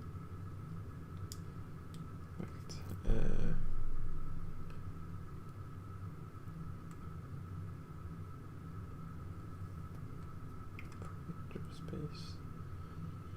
If we can define or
okay. Well, maybe I'll just leave it as a thought.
No, I don't know if I know the answer to this.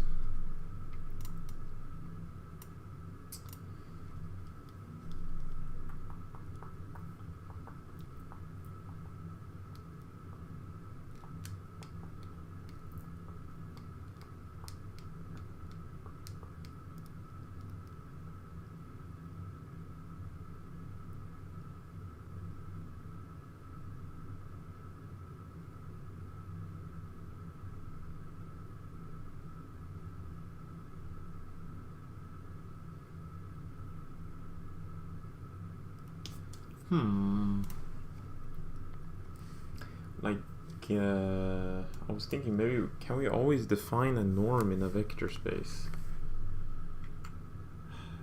Do I know any example which this is not the case? I mean, this,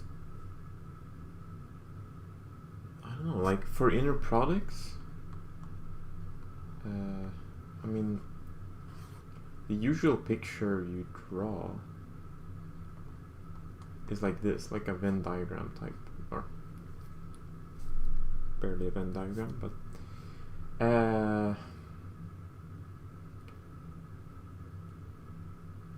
you know something extra about the vector space here. But when it comes to norms, this is probably a very basic question, but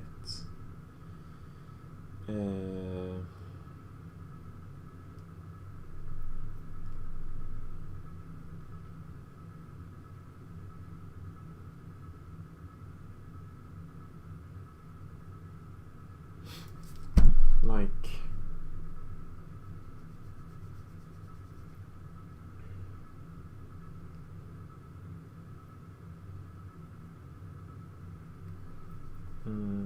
like to define an inner product, we need to know something about the vectors, or do we? Like, I mean, or do we actually? Becoming unsure. I'm becoming unsure. Given a like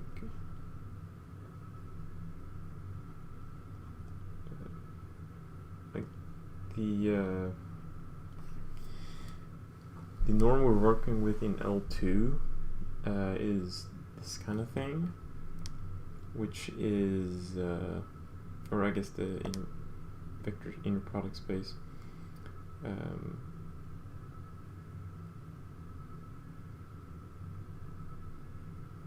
Okay, so first of all, we know that we're working with complex I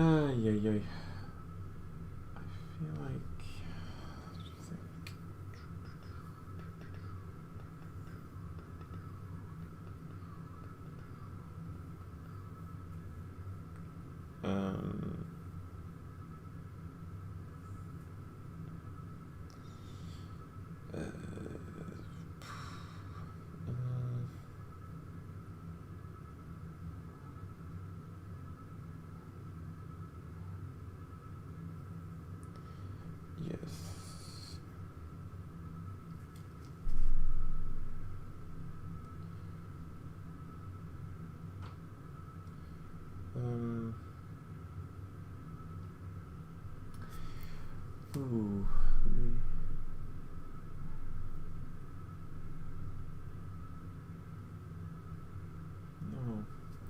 actually, I had another thought. My brain is drifting.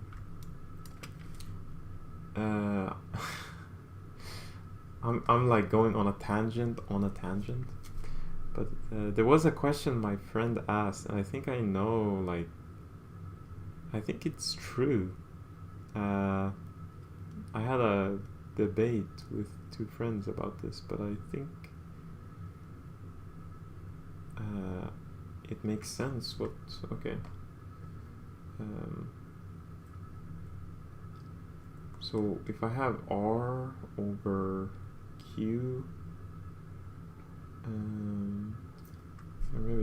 not triplet.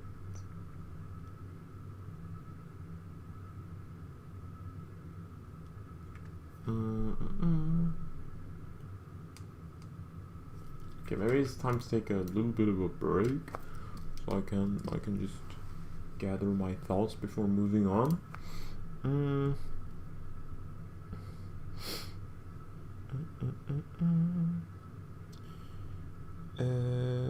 Yes. Indeed. Also, I feel like the vector space concept is still like not truly set. There are some things that I'm not sure of. Maybe I'll go back to some algebra, which I studied, like some abstract algebra, to get a bit of reacquainted with that concept, especially when we have vector fields over, or I said it wrong, vector spaces over fields in general, and what are some good vector fields or vector spaces? I don't really have that many examples of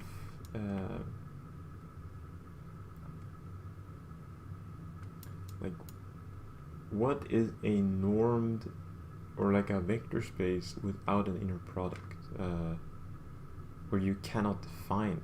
Is there such a thing where a vector space without where you cannot define an inner product? I mean, it has to be the case. Otherwise, we just get it for free and we would have the same thing. So it's has to be the case. But I want to think of some good examples that I can have in the memory bank when it comes to trying to generalize this theorem.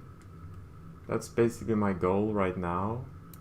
Like if something is absolutely convergent, then implies that that the series of the non-normed AKs are also convergent. And I mean, first of all, we do need a norm. I thought we can get by without having a norm, but this makes no sense, to be fair, since we're taking the norm of our AK, so it doesn't really make sense. But like when it comes to the notion of convergence, can we define it convergence without using I guess I can write it down, convergence without or convergence in V without norm.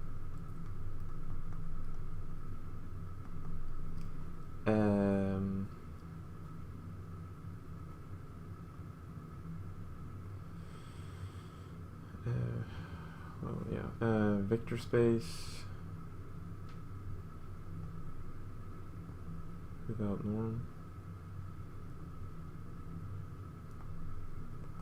I want to find an example of this and an example of vector space without inner product.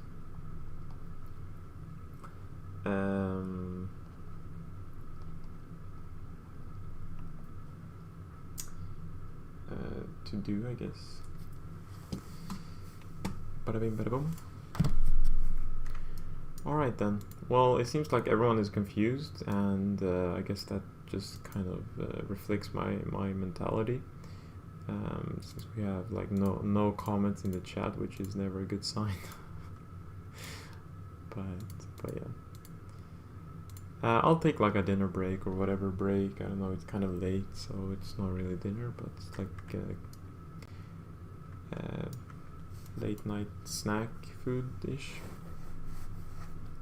So I'll be back in a couple minutes, like 30 minutes. And yeah.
All right. There you go. Let me just put this there. Cool. Let's continue. At least a couple hours more. Alright. Hello Jura, welcome. What's up? So there were a couple things left without really solving.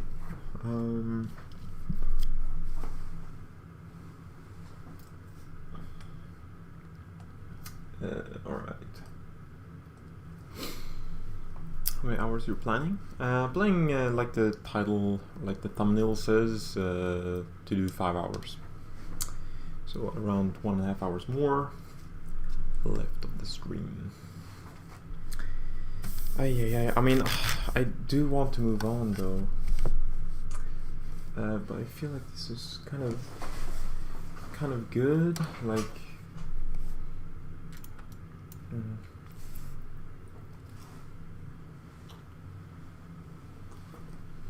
like in this case, the statement here is showing that for a normed space, what is a normed space? I'm guessing a normed vector space. Completeness if and only if every absolutely convergent series converges. Oh, well, that's interesting.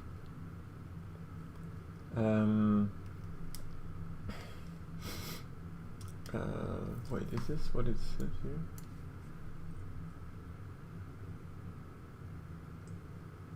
The absolutely converges also converges in all sense.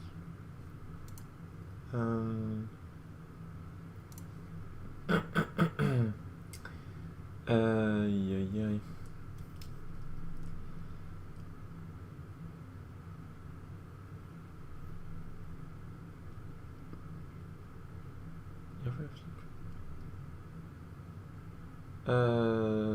What?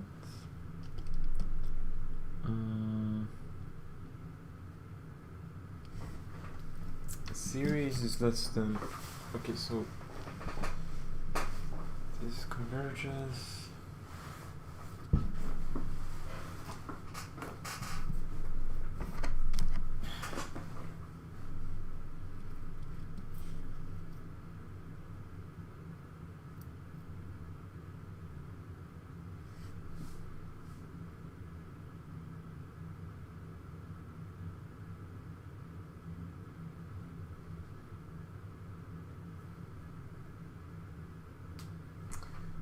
Okay.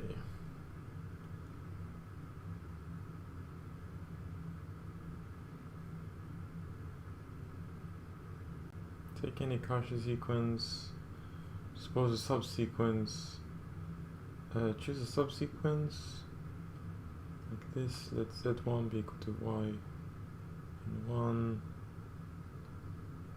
and uj is unj plus 1 minus unj.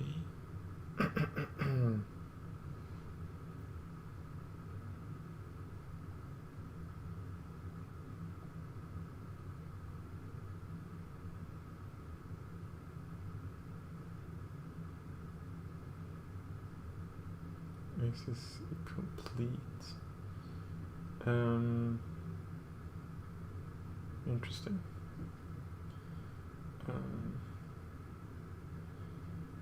Okay, so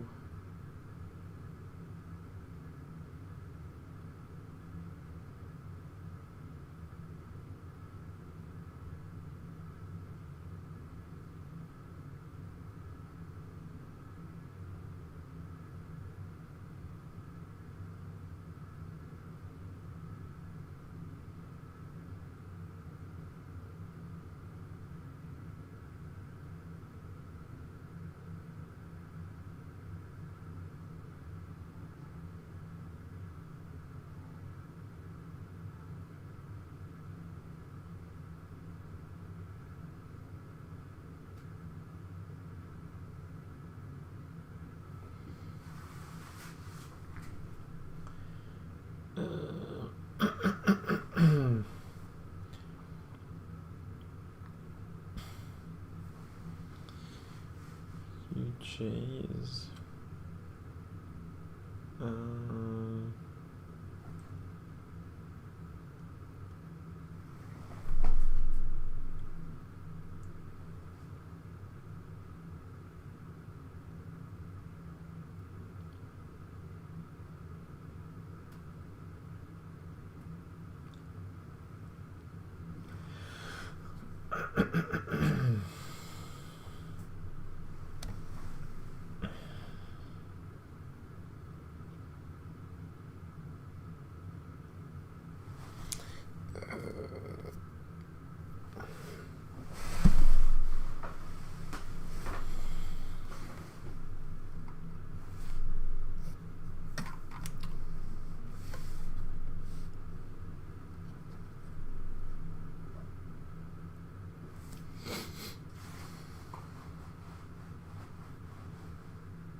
let's see here. There's a Banach space. It's just a complete. Is it a complete metric space? Is a complete normed vector space? What? What is the difference between Hilbert and Banach space? Thus, a Banach space is a vector space with a metric that allows the computation of vector length.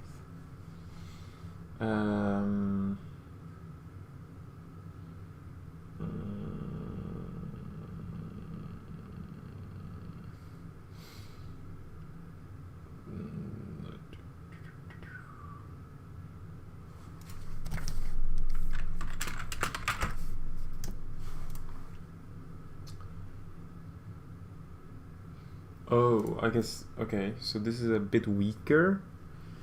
It's a complete norm space. So it's every Hilbert space is a Banach space, but, let's actually can we increase the diagram, which I drew here?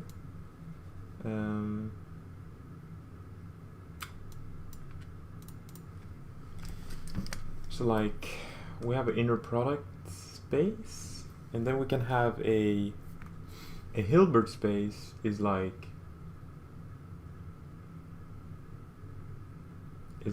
super strong, and then we have the inner product, or actually maybe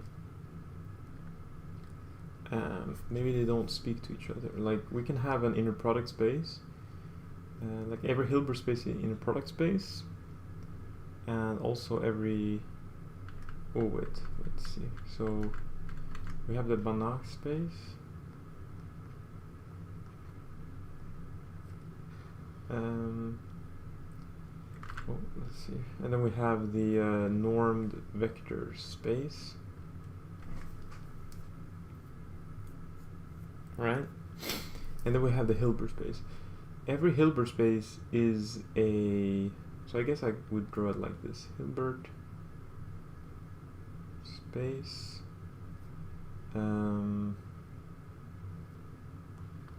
Like this.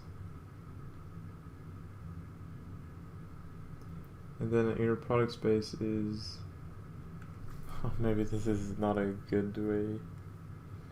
You can't really draw it well.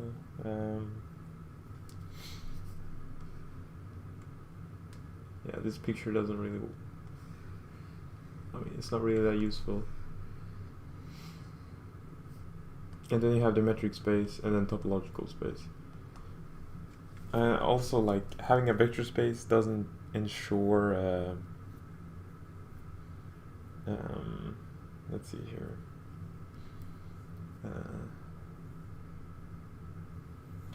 We need to define a norm. We need to know something about the space we're working with, and the same thing goes with defining an inner product. We need to have some more information about it.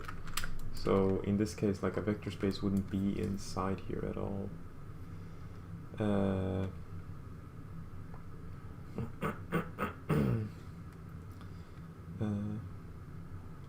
Like if I were to draw it, wouldn't it be like something like this? Like a vector space would be here, and then a metric space would be inside, and then topological space would be inside. I think. I just know I would be so similar to you if I didn't go for medicine. Mayhaps.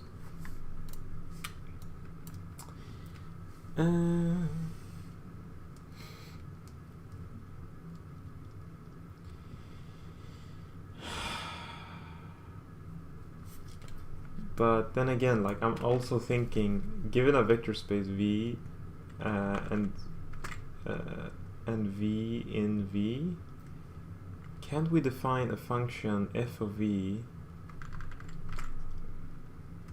I'll just say f of V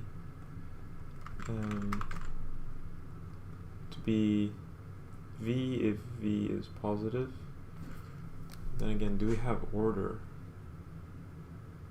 We don't know order in vector space. Ooh, yeah, we need to have order. I was thinking, can we do like, can we define a norm for all vector spaces? But then again, we need order. And we only get order if we have what? I mean, if we have if we have order. Okay, well that doesn't really work. Okay. I want to have some examples here. So what is an example of a vector space without norm? And what is an example of a vector space without inner product? Is there even such a thing?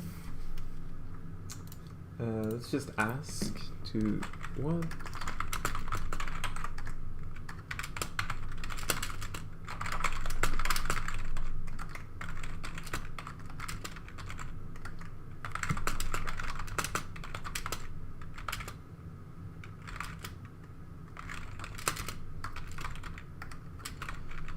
Inner product.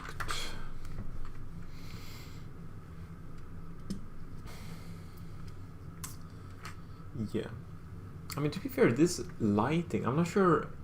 I've taken down one of my lights in my room, but it seems like the lighting is better for some reason. I'm not sure if this is the case. I'll look at the order streams actually, because I only have like I guess one light here and one light here, and that's it. Usually have more. Let's see. I mean,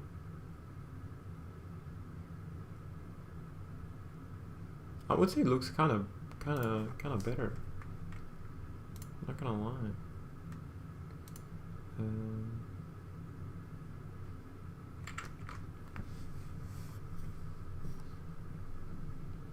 As a topological vector space. Wait, what?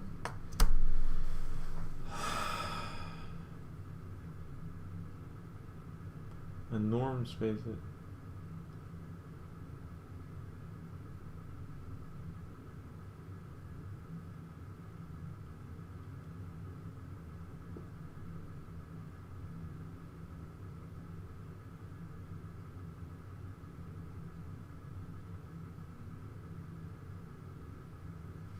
Wait,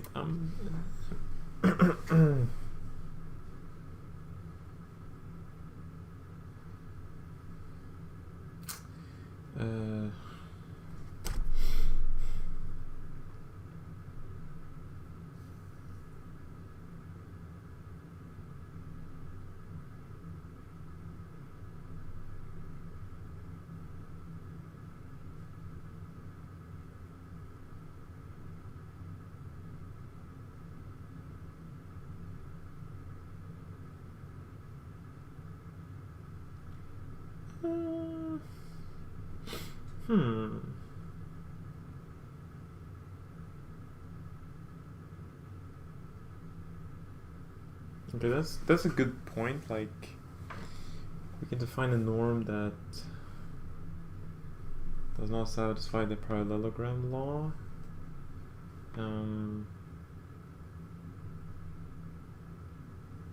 Cool. We can just pick the one norm, which is fair enough.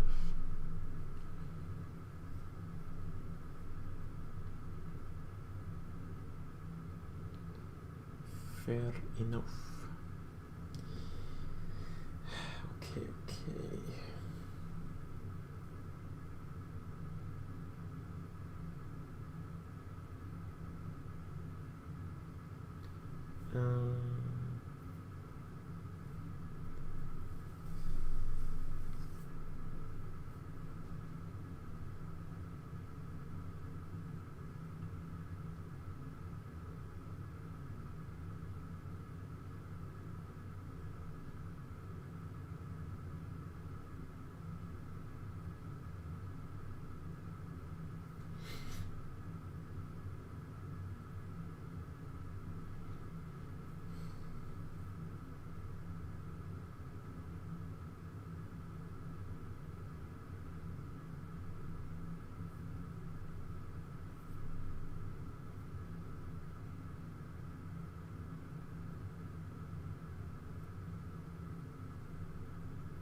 I'm thinking, I mean, is there a vector space where we cannot, where it doesn't, like, we cannot define a norm? Or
topological vector space. I have no idea what that means.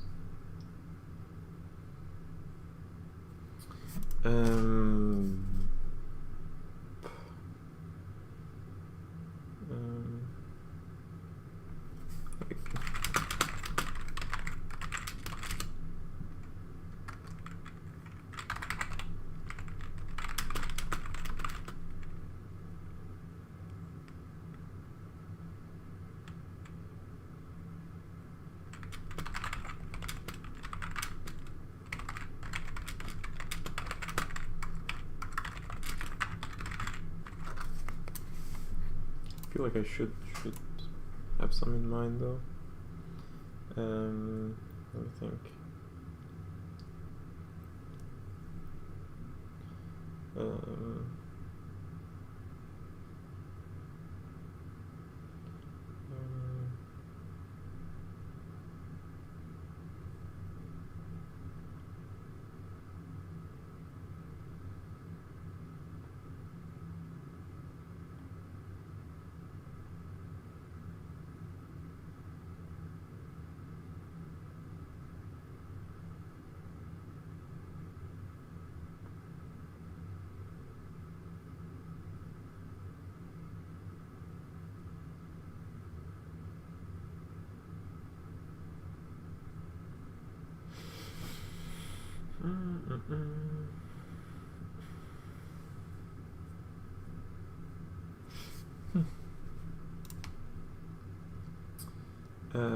I guess the zero space. I guess that's fair. Yeah, I guess that's fair. but in this case it's positive definite, and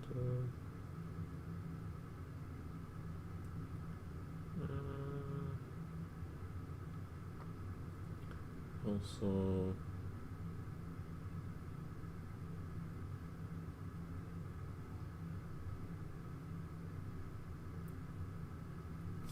wait, I was also thinking, yeah, so is literally like if I define a norm to be 0 for all x, is it, or no, it's not positive definite, so that doesn't work. But yeah, if I define it to be if it's 0 for all x,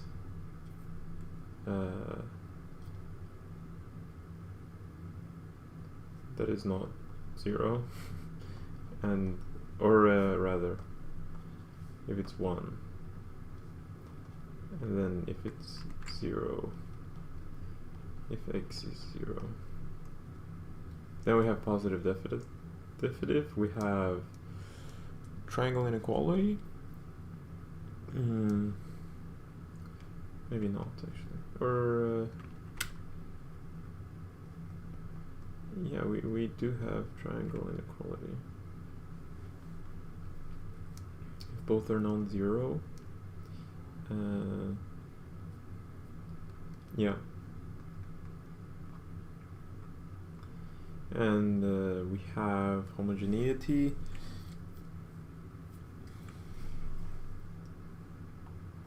Five times x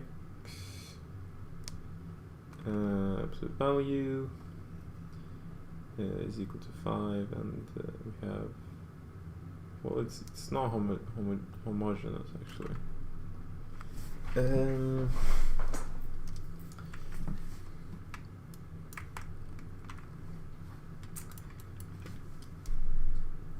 Wait, how did the discrete metric look like? Or no, it was a metric. In this case, oh yeah, in this case you would have, oh yes, of course. Oh wait,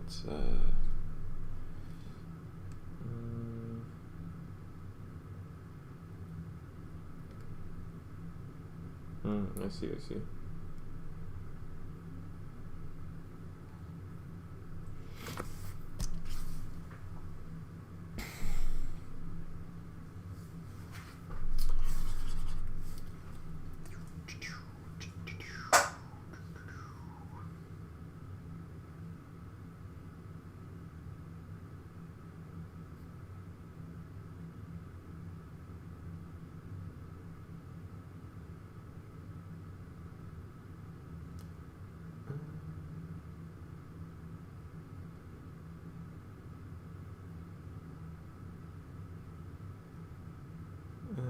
Let's see.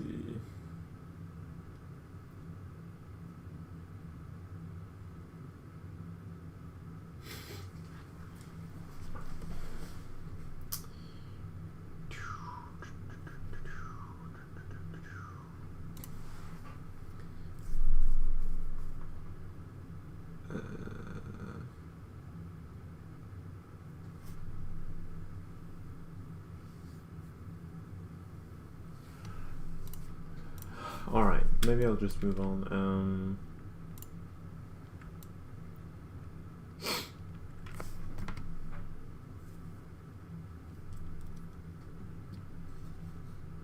Maybe I'll ask if this is possible. Is it... Oh, maybe I already asked it, to be fair.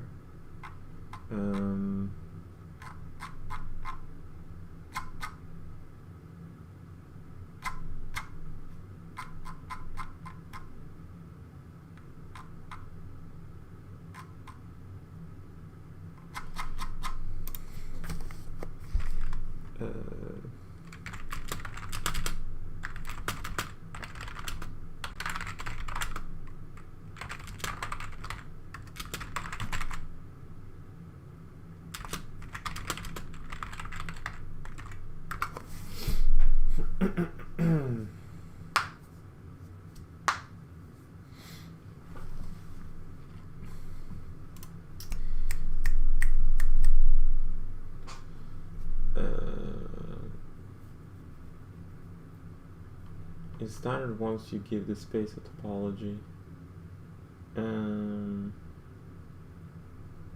Okay.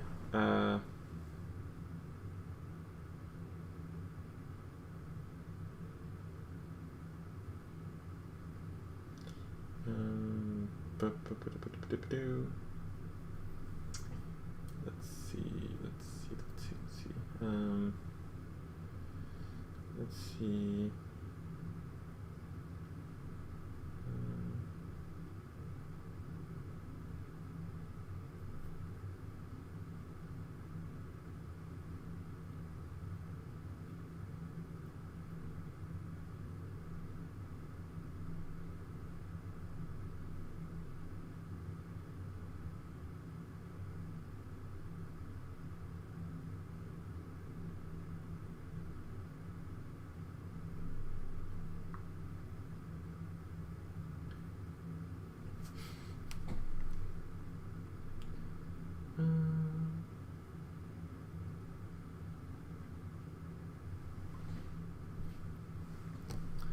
Hello, Lost Med, welcome.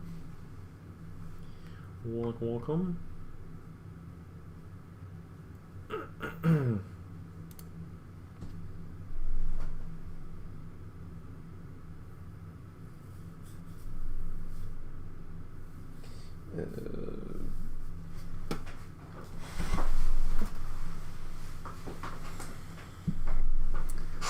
Do you use paid version of ChatGPT? I do. It's fairly expensive, but yeah. I use the paid version.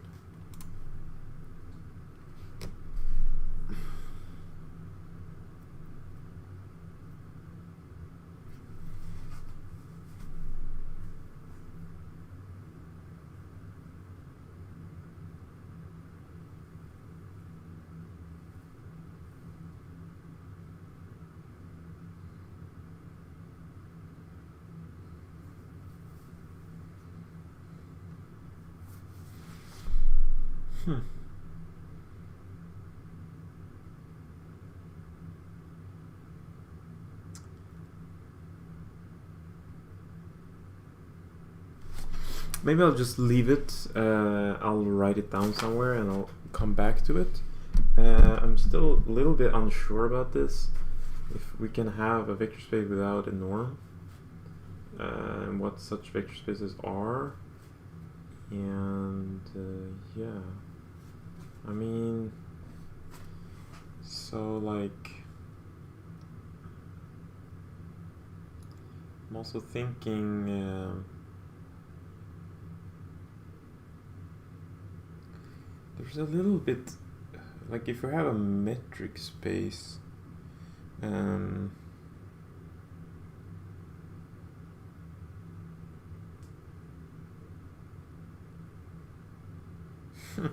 like it's a little bit weird actually.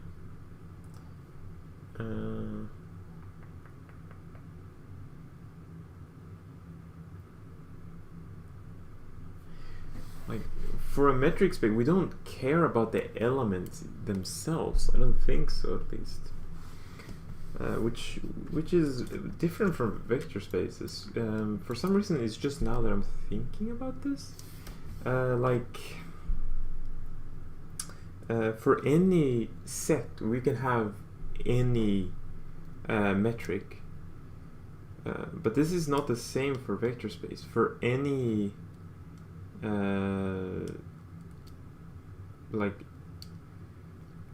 set with rules of addition and scaling, we cannot have the same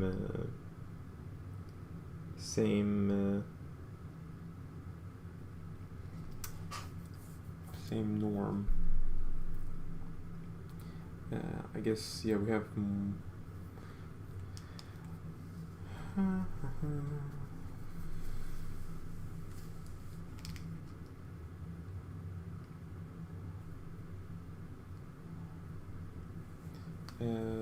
yeah. So let's see here.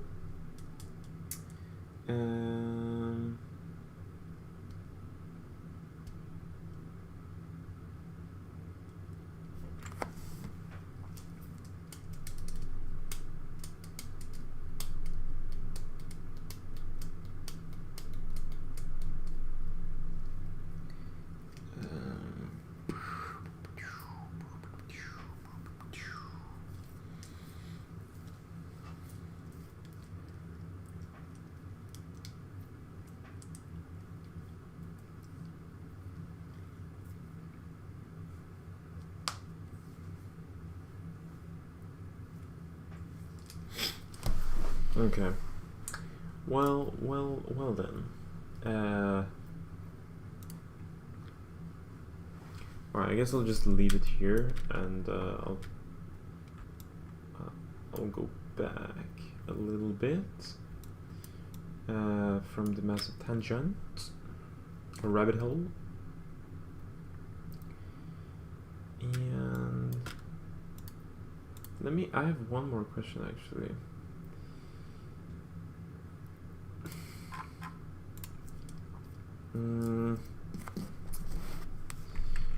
When is absolute convergence of a series? When does absolute convergence imply normal convergence for any incomplete normed vector space, i.e. Banach space?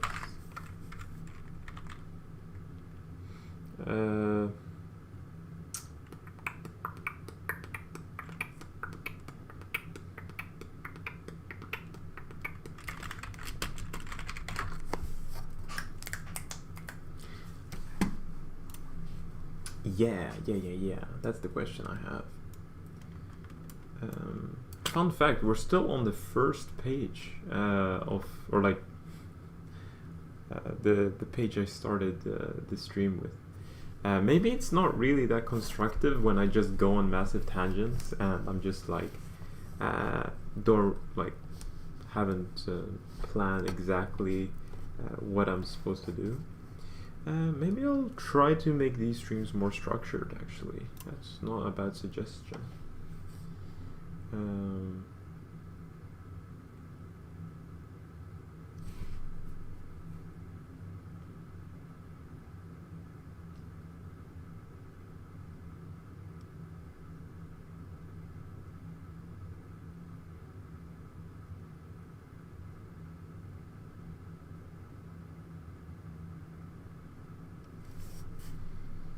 Point with absolute convergence of a series function does not imply normal convergence.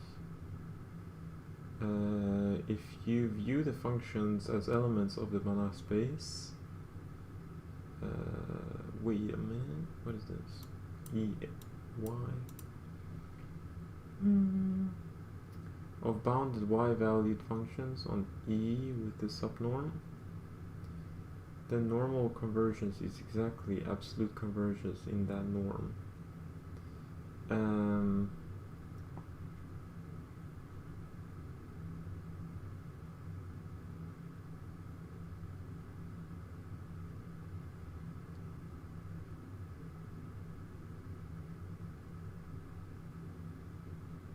Completeness is only needed to ensure that the sum lies in the space, not for the implication itself.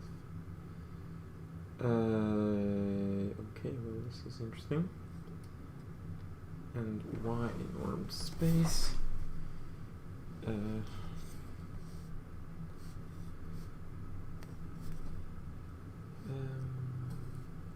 Normal bounded y value.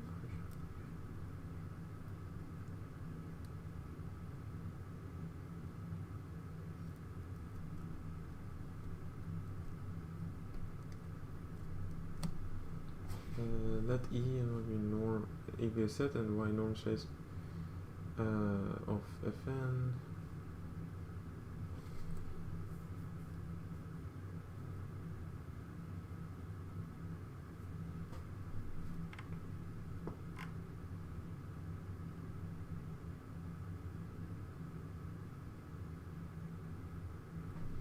In any norm X absolute convergence in X if and only if X is complete.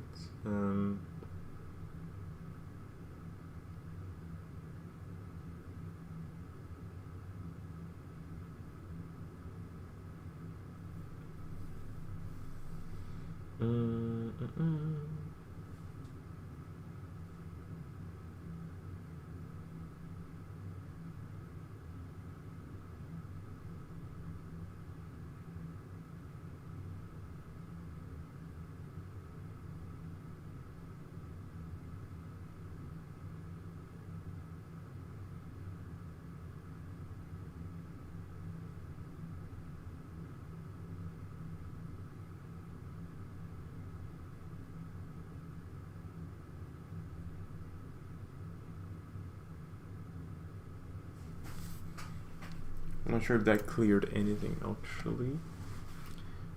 Yeah.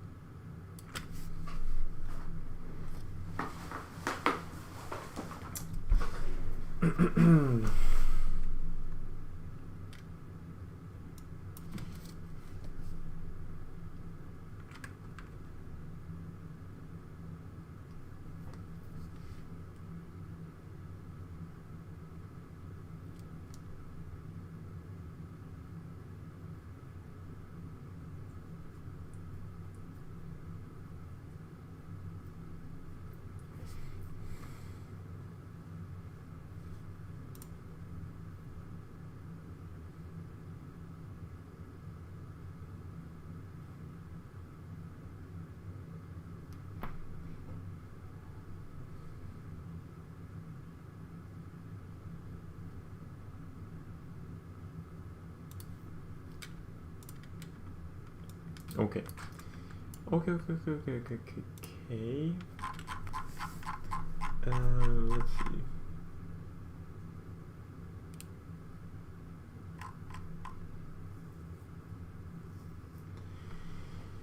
Okay.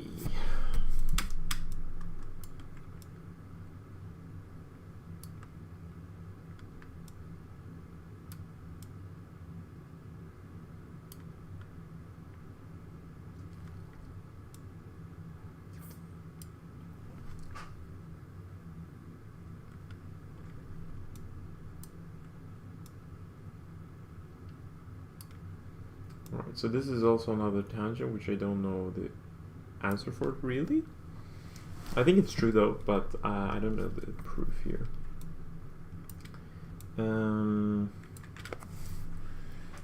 Anywho.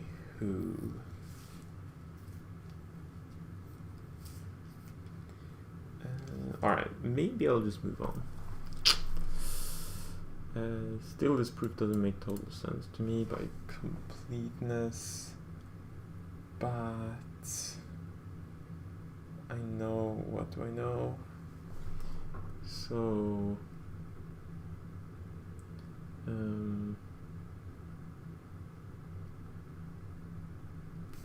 what was the proof now again?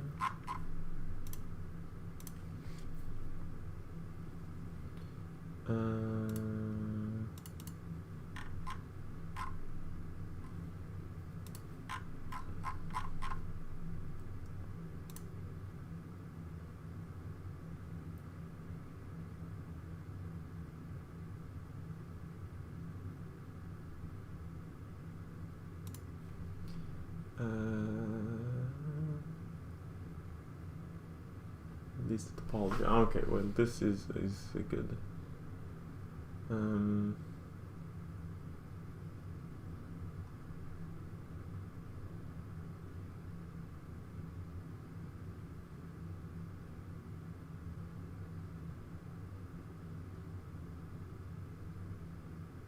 About convergence need extra structure, at least the topology. Okay.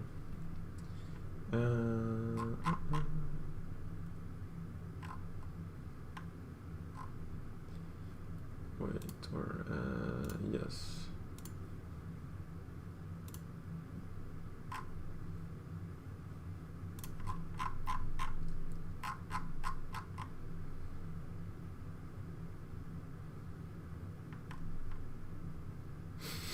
Right. By orthonormality. Right.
Okay, well, maybe I'll just move on here. It's a little bit weird, and I'll come back to it, I guess.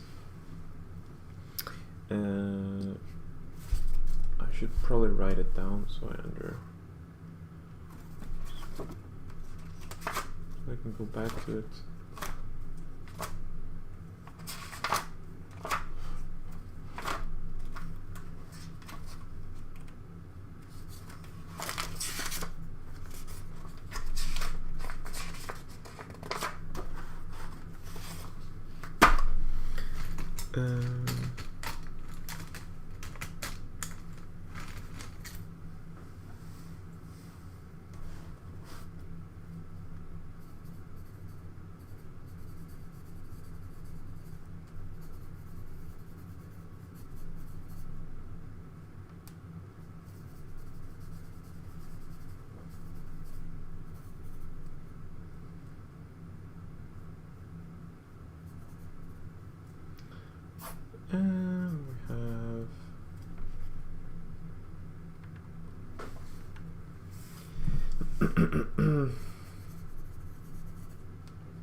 Span of Fourier, then if complete.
Like that. Hello, a girl named Nirak. How are you doing? Okay, I'll move on finally. There we go. We'll go to the expansion theorem. If the ON system phi j is complete in V, then every U in V can be written as a linear combination like this, where the series converges in the sense of the norm, like this. Indeed. So this is fairly interesting. I have it feels like ChatGPT is using this theorem to prove this, which is just weird. So maybe this is not good to listen to ChatGPT, since he assumes that you can write U as like this, you know. Furthermore, one has the following theorem, which generalizes the usual formula in the finite dimension for computing the inner product in an OM basis. For computing the inner product in an OM basis, if the OM system is complete in V, then okay, then we have that inner product of UV is the sum of this guy's proof. Let Pn be the projection of U on the subspace spanned by the n first phi's. Let's see here. Indeed. Okay. By theorem 5.2, we have that inner product like this. Wait, what? Isn't this 5.6?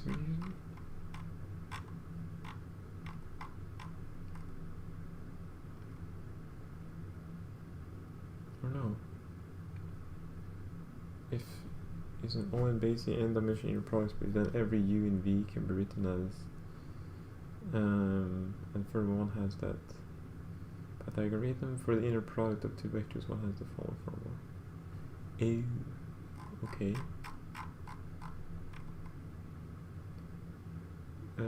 Here we have that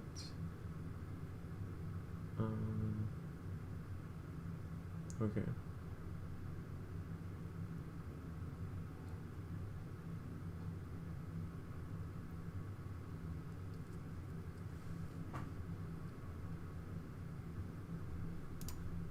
Alright, let me look at that again. Doing well, studying well at work. Alright, cool. Cool.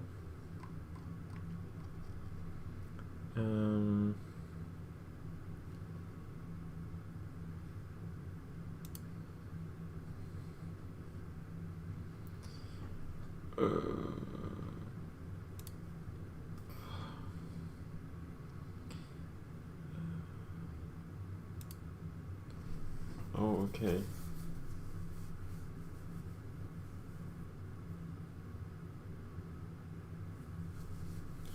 Alright, so I guess the only the difference between 5.6 and 5.2 is that we have an n-dimensional inner product space. In this case, we have that it's complete. Let me think.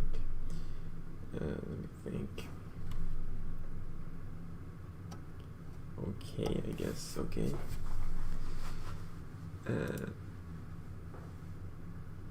Okay, so n-dimensional, and here we just have no dimension limit.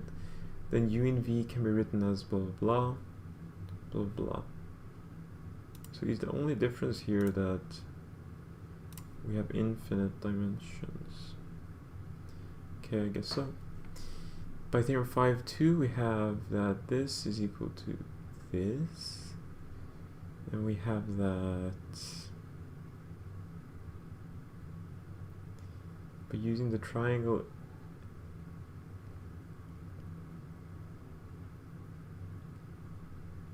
and Cauchy-Schwarz inequalities, we get that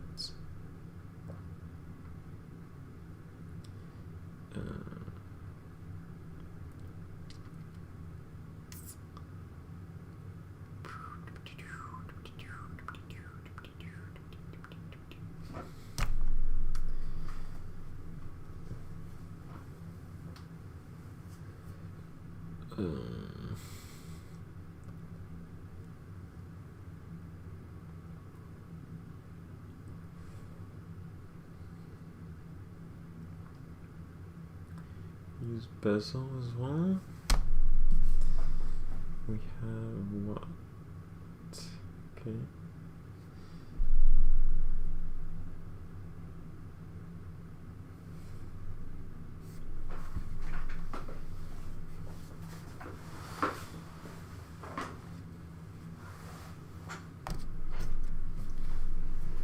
Because of completeness. No, because of completeness that V Pn goes to 0. Fair enough, true. Nothing goes to infinity. And similarly for U, which implies that the final member of the estimate tends to 0. True. Then also the first member must tend to 0. So we have. Wait, let me think. We have that this minus this goes to 0 for U, which.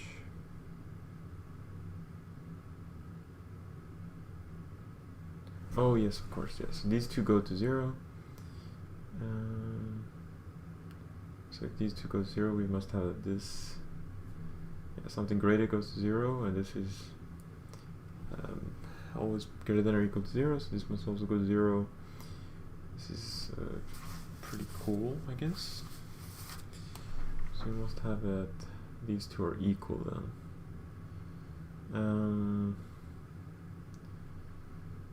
So uv is equal to limit of this, which is equal to this.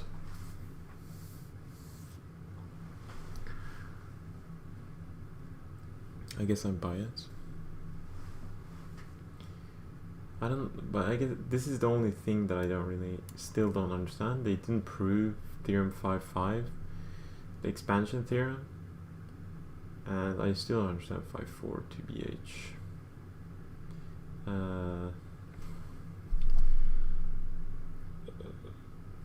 But I don't want to spend more time on this. Maybe I'll get it in the future. Using an estimate of the same kind as in the proof, one can see that uv is a continuous function of uv in the sense that if un goes to u and evn goes to v, in the sense of the norm, then un vn goes to uv. Let's see here. Right.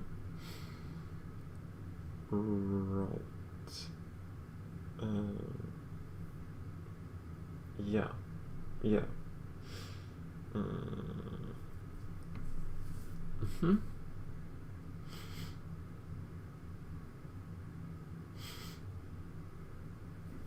That's interesting.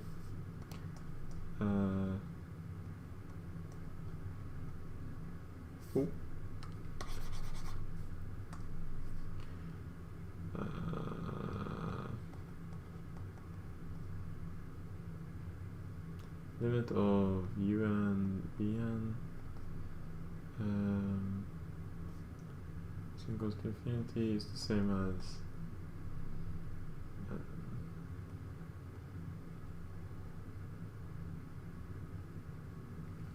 let's see.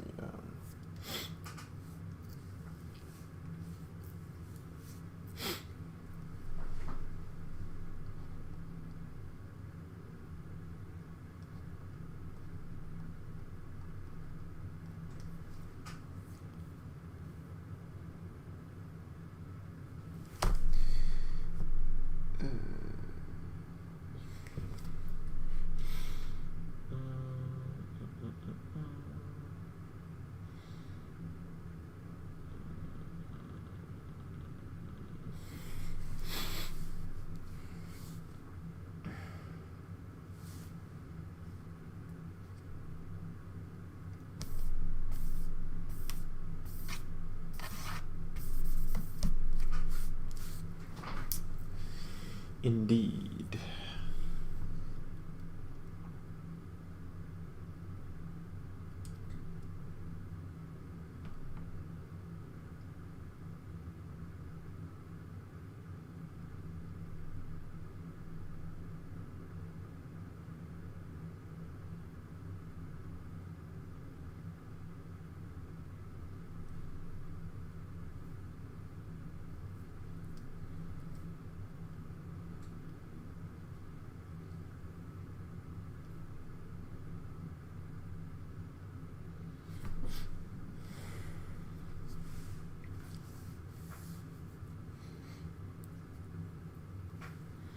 Indeed. I'm so late. Hello, Sarah. Welcome. Welcome. Okay. In the interest of simplicity, we have throughout this section been working with orthonormal systems. In practice, one is often satisfied using orthogonal systems. It can be quite unwieldy numbers. Our formulae have to be somewhat modified. The projection of u onto an orthogonal set of vectors is then given by this, which is the same as that. The other formulae must be adjusted in the same vein. Phi j that occurs has to be divided by its norm, and this holds whenever phi j is quadruple free or is part of an inner product, for example the Parseval formula.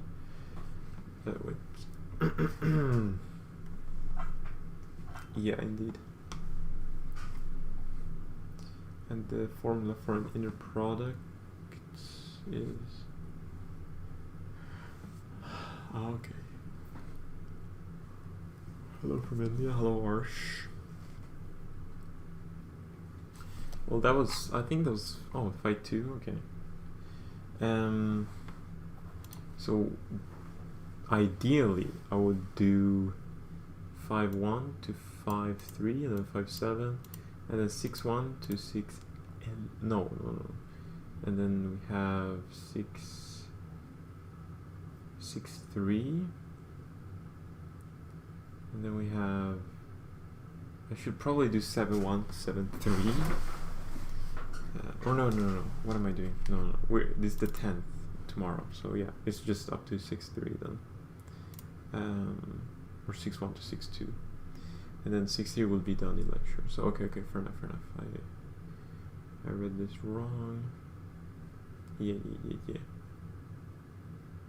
So it's 4-15. Oh. 5-1. 5-7.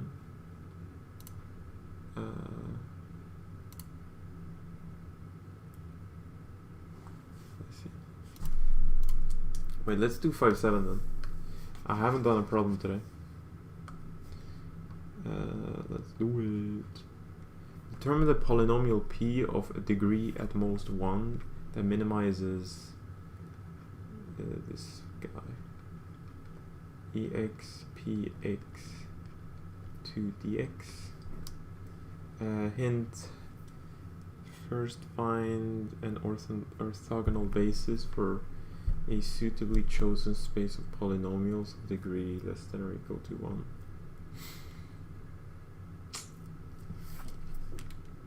This seems like some linear algebra type thing. Bro, linear algebra is actually like the secretly behind everything, it feels like. Anyways,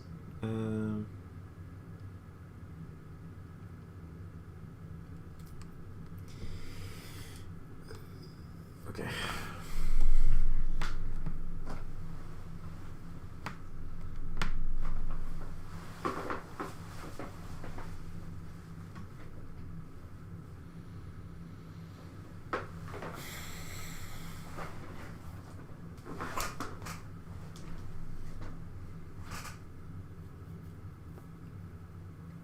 Degree at most 1.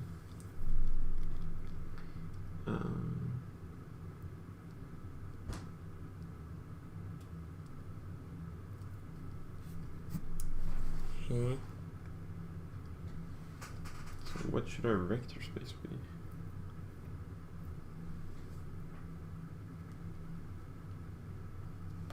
Like a polynomial of degree 0 would just be a constant, so would this be just the set of all ax plus c or x plus b, like linear guys, for all bc that are real, or maybe even complex? We'll do complex since it's I guess more general. We're working with complex spaces. And we have, what do we have? We have something. So what's a basis? What's a good basic? So like, let's u be equal to x and u equal to 1, I guess. Are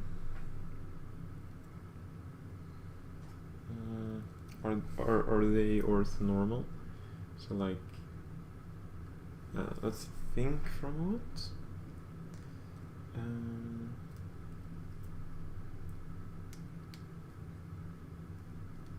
Indeed. So what is our thing? So I think this would be the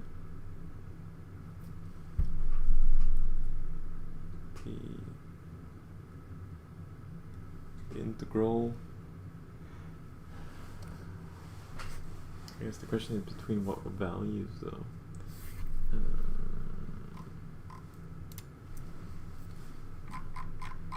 Let's looky.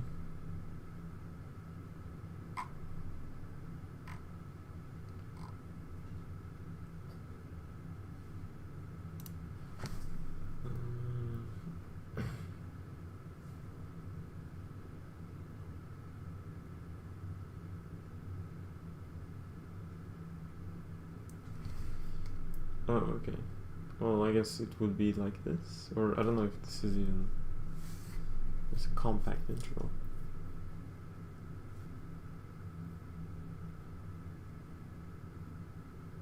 How would you define an inner product? I don't know.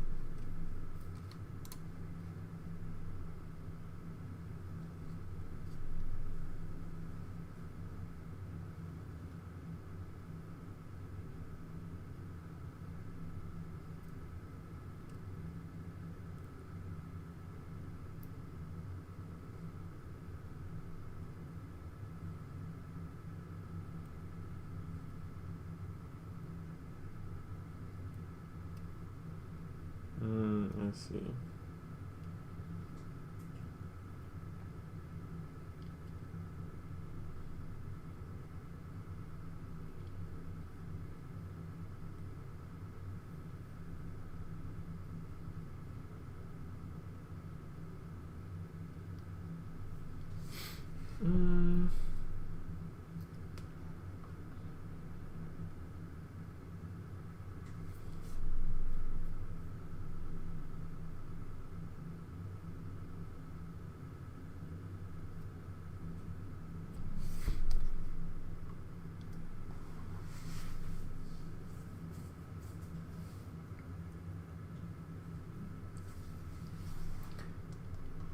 This would be 0,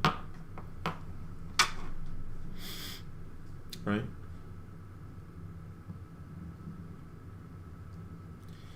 So what does this tell us?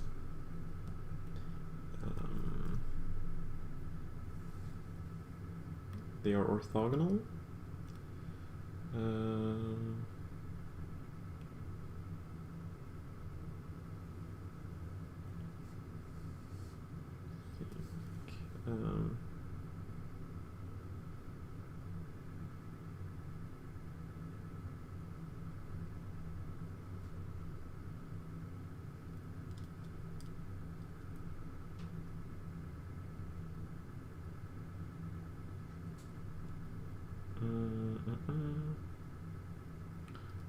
So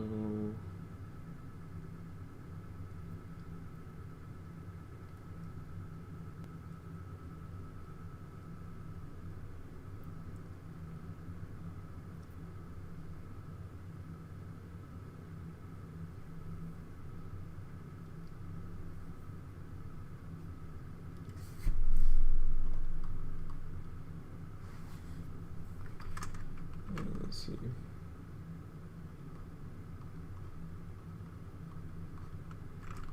Like this.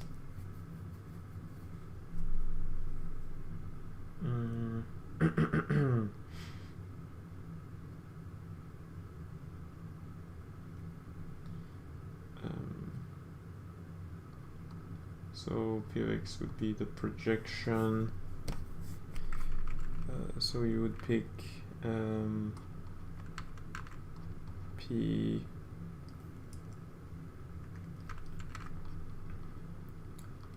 projection of what? Of EX to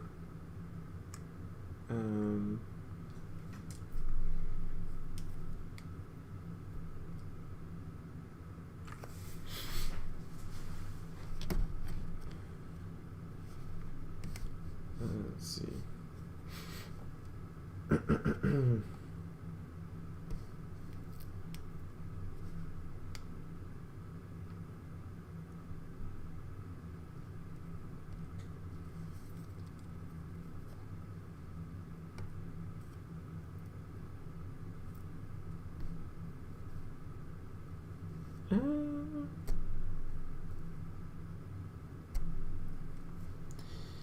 Nah, this makes no sense. Let's see here.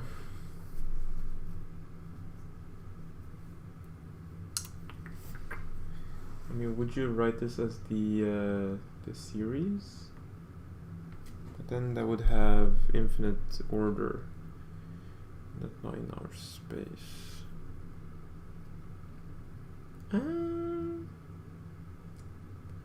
Find an orthogonal basis for a suitably chosen space of polynomials of degree less than or equal to 1.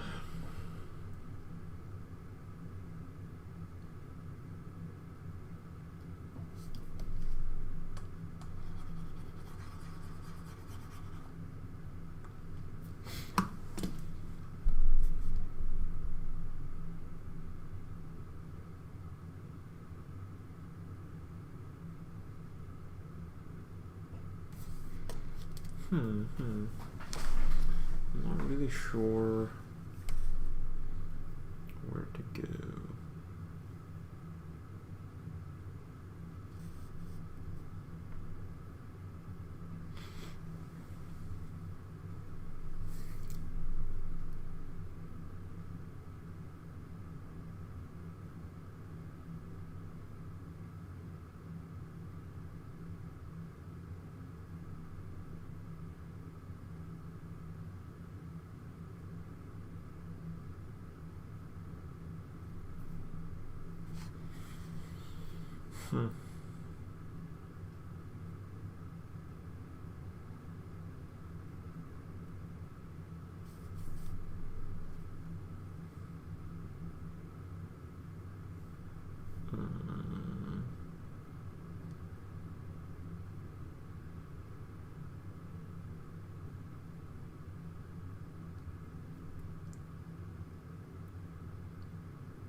This is P2, and then we have P, which is the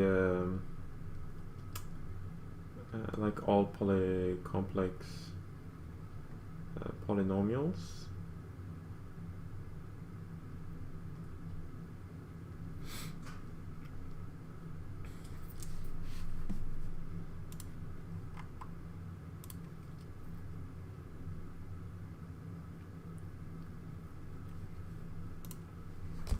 I agree, Takwa. I agree.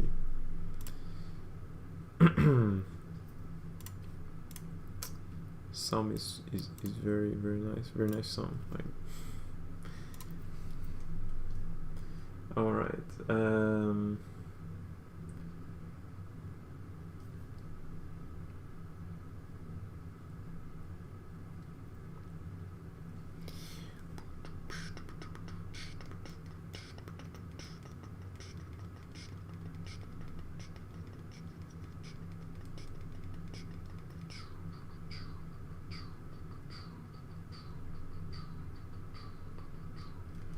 So we have the conjugate there.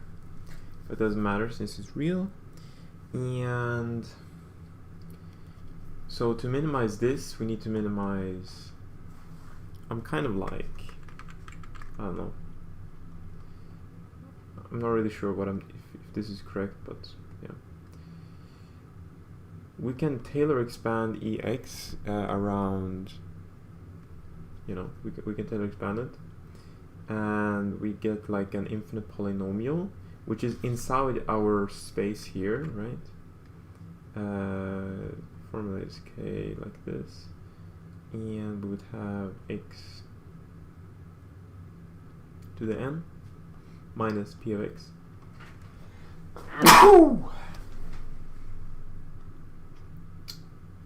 All right. Nice. Okay, cool. Okay, so p can be of max degree 1, right?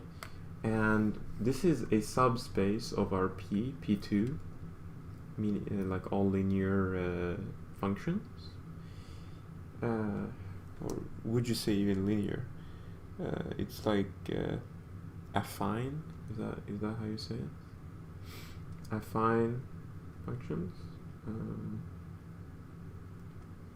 Yeah, something like that. All linear or all first order functions. Maybe I should just call it P1 instead, not P2. This is the first order. So, and to minimize this, given what norm? Well.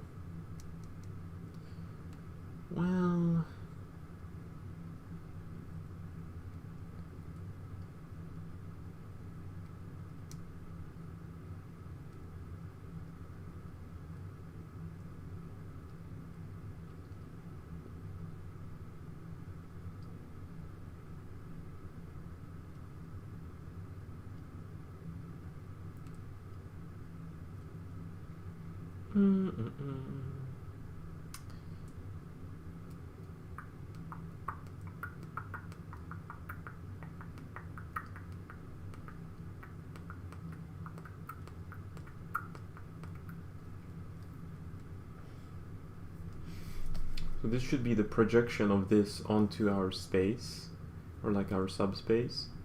And I guess the question is, what value would that be? This is where I'm currently at the moment.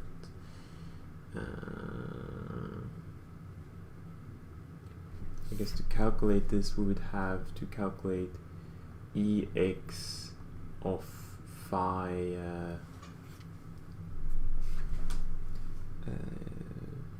phi 1, right? Plus e1 phi 1 plus ex phi 2 phi 2. If I'm not completely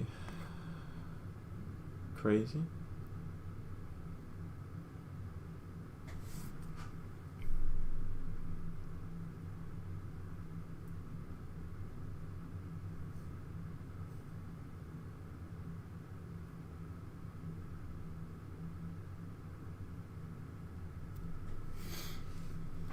Studied math, I have a lot. Alright, good luck, Sarah, with that.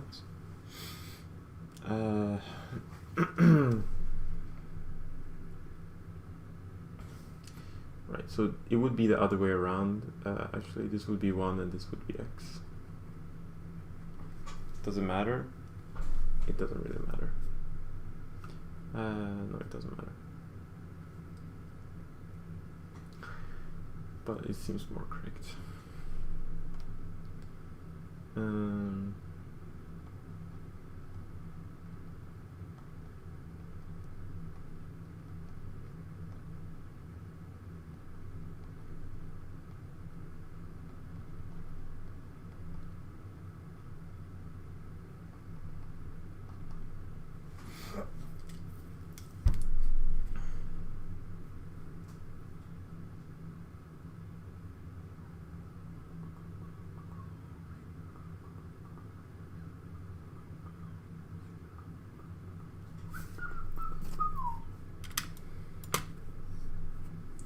Well, it's not really what I wanted. It's not really what I want. Well, biscuits. I'll see if I can just move on, and I'll ask ChatGPT for a hint. I think I'm like close to the right answer.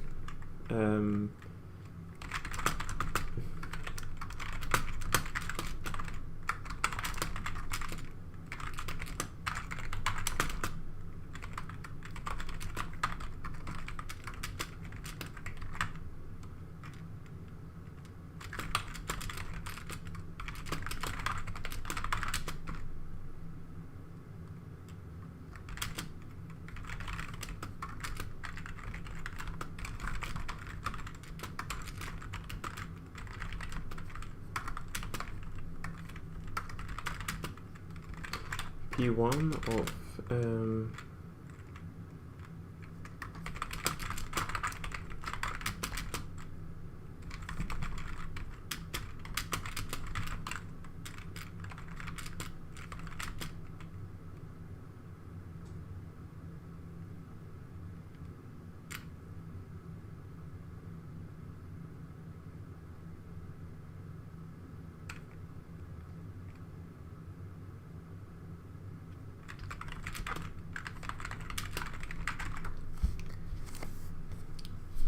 I used to hate math back in school, never got a perfect score, but now in college I'm studying financial accounting and the math I enjoy is business math. Well, I mean, it's interesting, like, why did you write the sum formulas there? But yeah, I mean, that's awesome to hear, Takwa. Very happy to hear that. Like, on what basis did you write the summation formula theorem?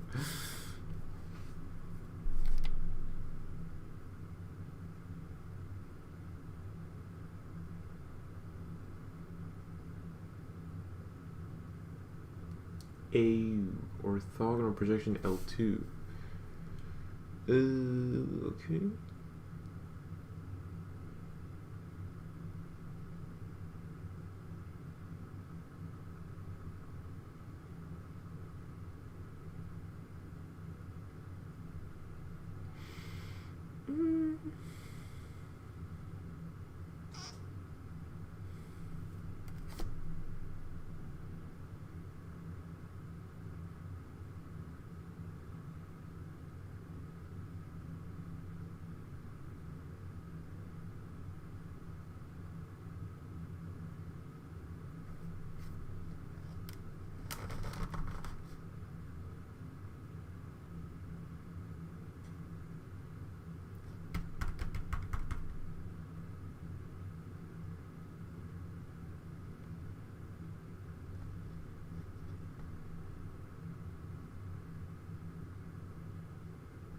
Huh?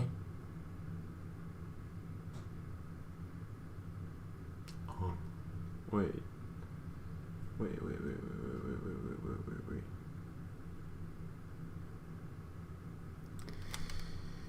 Oh, biscuits. So we have this inner product. The best degree less than or equal to 1 approximation to EX is its projection onto span 1x, indeed. Write Px is equal to A Px and enforce orthogonality of the residual.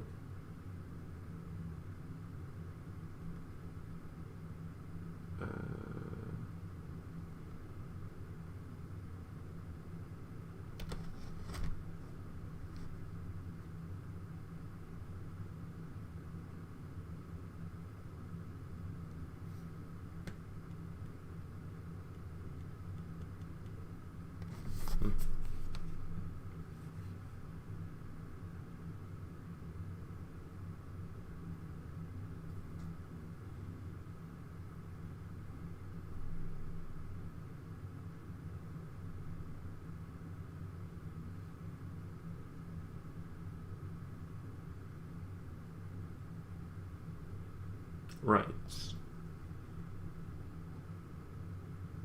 Okay.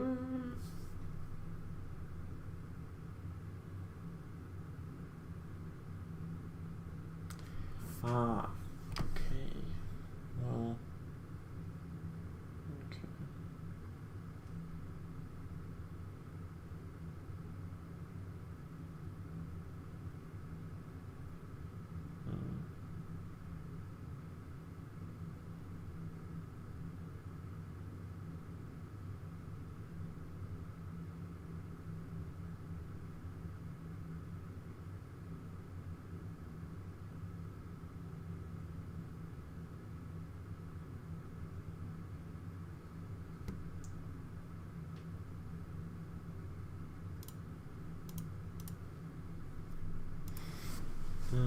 I see.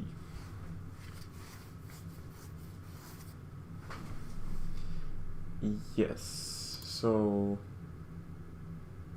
I guess I did the right thing here, but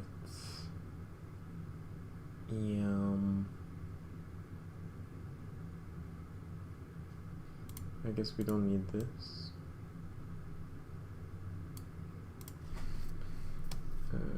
EX.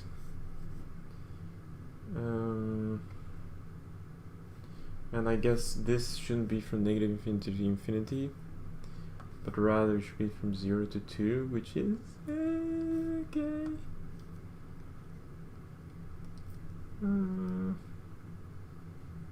Maybe instead of having P, like we have LP instead, like we have L or L2, I mean, rather. So this is our vector space, and we have a norm, or like we have an inner product inside here, where the inner product between two functions is between a b of g conjugate dx. I guess the question I have is, how do you choose a b? And here we have, let CAB be continuous. Well,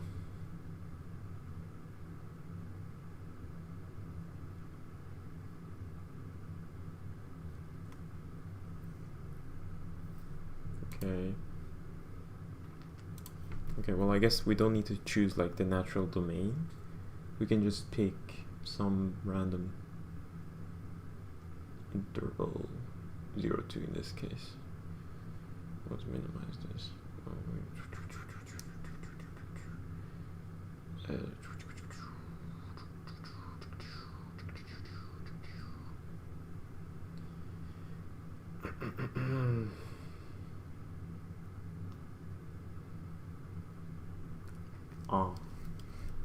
Well, in this case, EX P of X would be equal to EX P of X dx.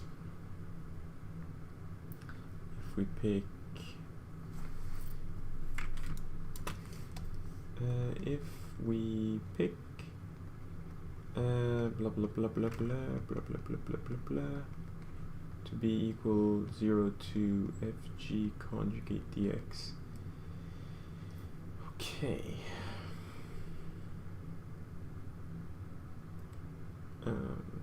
I guess we can just do that, right? It doesn't, like, we can pick any AB, like it doesn't matter.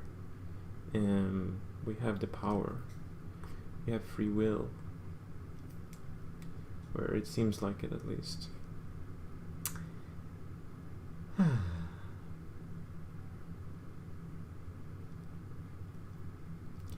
Indeed, indeed. And then we have a subspace, which a subspace of the L of L2 is, I feel like this is too high up. Subspace of L2 is polynomials, like of infinite degree, so it's kind of cool. Yes, that's true. Like all polynomials are inside L2, and all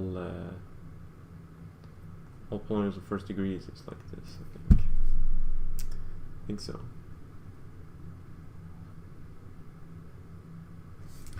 So we have our subspace, and we have a O(n) basis.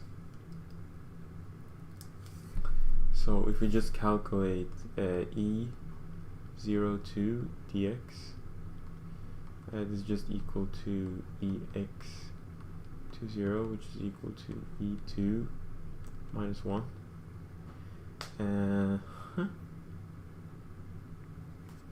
Well, I guess, what is the norm of x? Do we need to normalize this?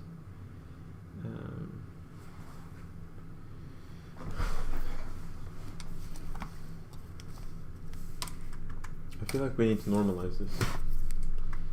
So it's x squared 02 dx, right? And this is equal to, it's odd. Right, so it's x 2, 3 divided by 3 minus 0, right? So it should be 8, 3. And 1 is not, the norm of 1 would be equal to 0 to dx 1 is equal to 2. So I think we would have, right, in this case we would have integral of x dx, which would use partial 0 to, which is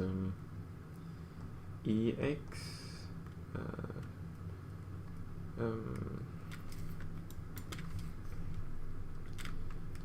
exx to 0 minus ex 0 2. We take the primitive and then with derivative, so we get e2 2 minus e2 minus plus 1. So we get e plus 1, e2 plus 1. Right, so with this we get, here we get equal to e2 minus 1 divided by 8 divided by 3 plus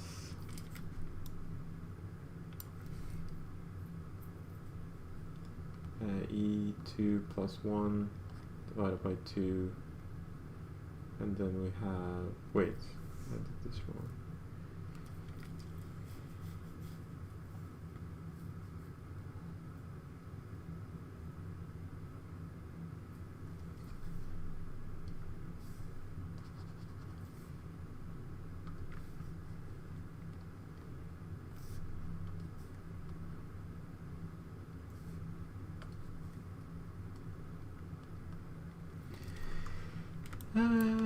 So we have this one, which is this one, which is this, and then norm of this is this, and then norm of this is this. Okay, this is correct. And then we have x here. So e2 negative 1, 2 plus 3, 2 plus. I don't think this is correct though. We just have 3 there.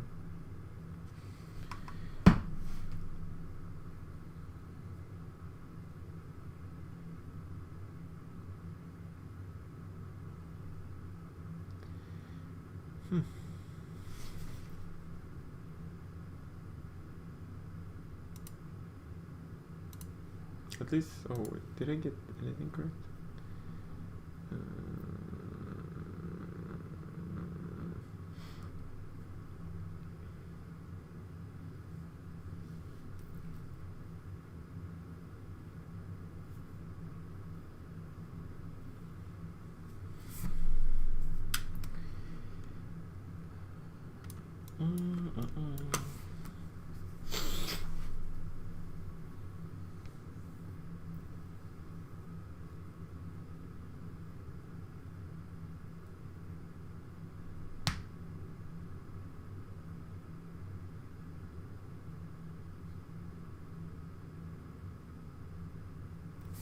Wait. So 1x.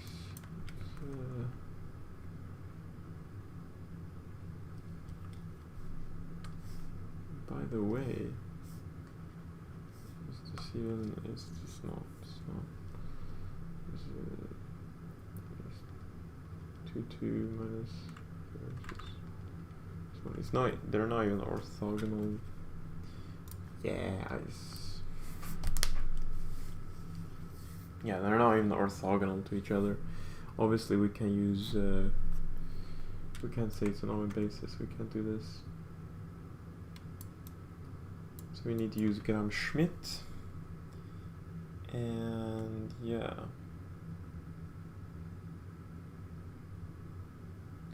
Right, exactly.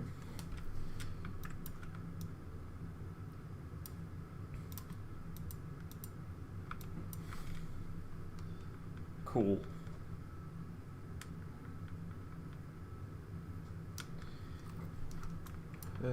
Let's see here. I mean, I think, yeah, ChatGPT just calculate these integrals with a general, I guess.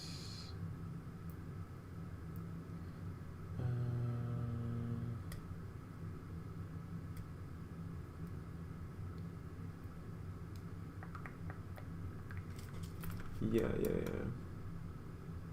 But can I guess something correct? So what constant would be correct? I don't know actually. Or maybe I can guess. So we have from 2 here, so it just needs to cross this point here. So I just need to go down from 1, -1. So it would just be -1, right?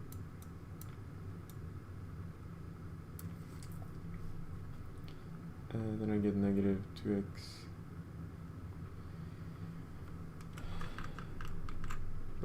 It's not really correct though.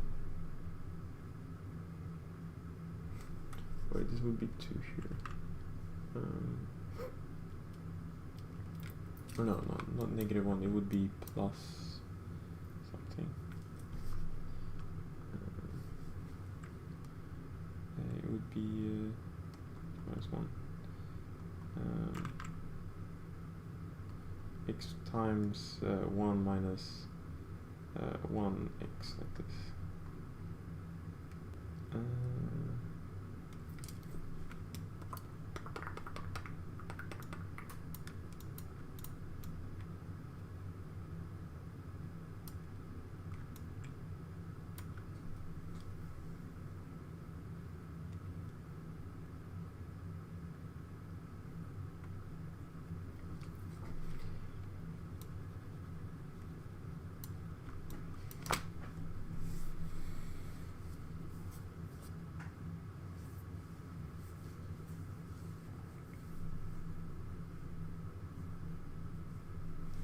Yeah, and they're linearly independent. So yeah. So this would be a ON basis.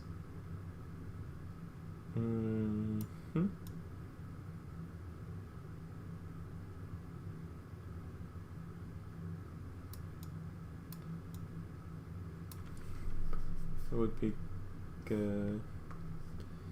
1 minus 1 over x. Well, then again, is this correct?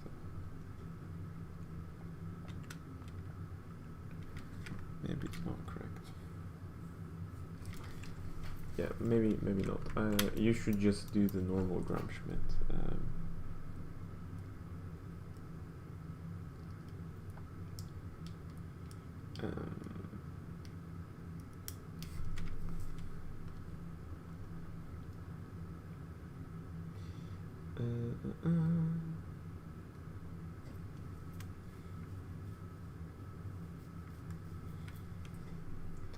Right, so you have,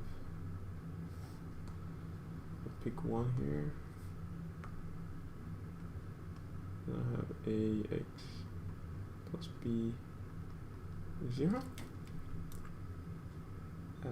which is the same as ax plus b dx.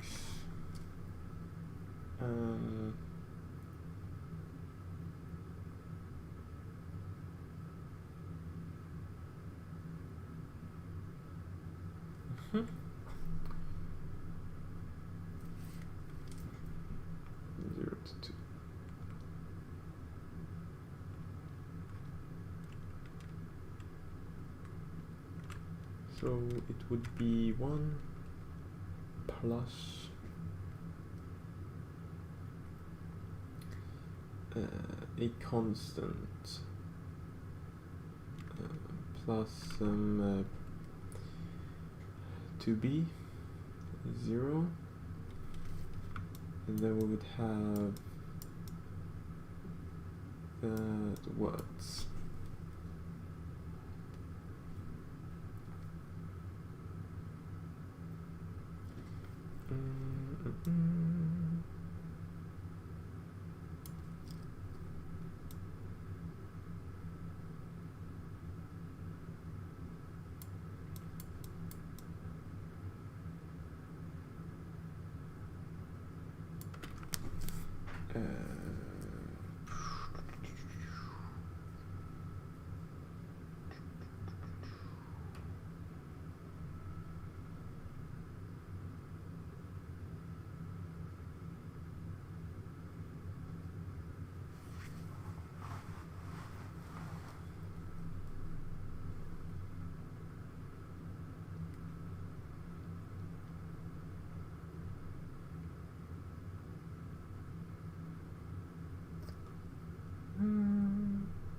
Zero.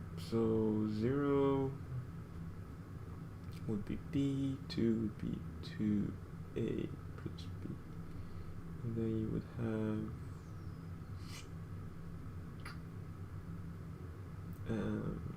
I guess u to a to u, and then you would have u3 a3 2a plus b.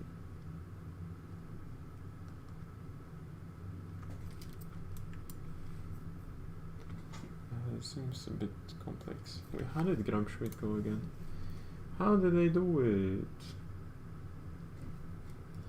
They say that this trivector such that that should be equal to that.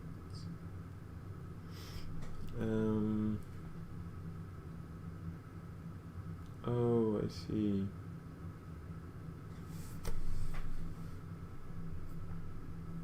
All right.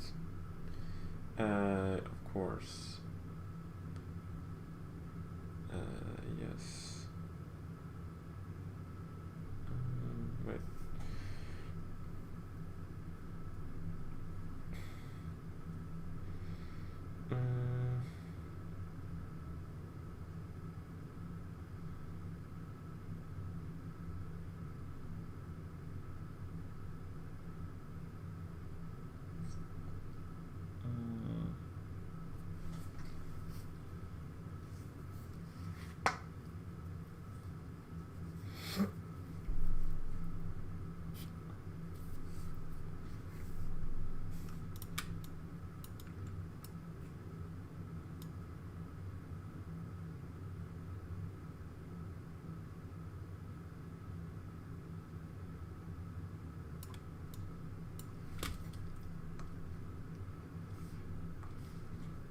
Okay, well, I think I'll not do this, and I'll maybe move on a little bit.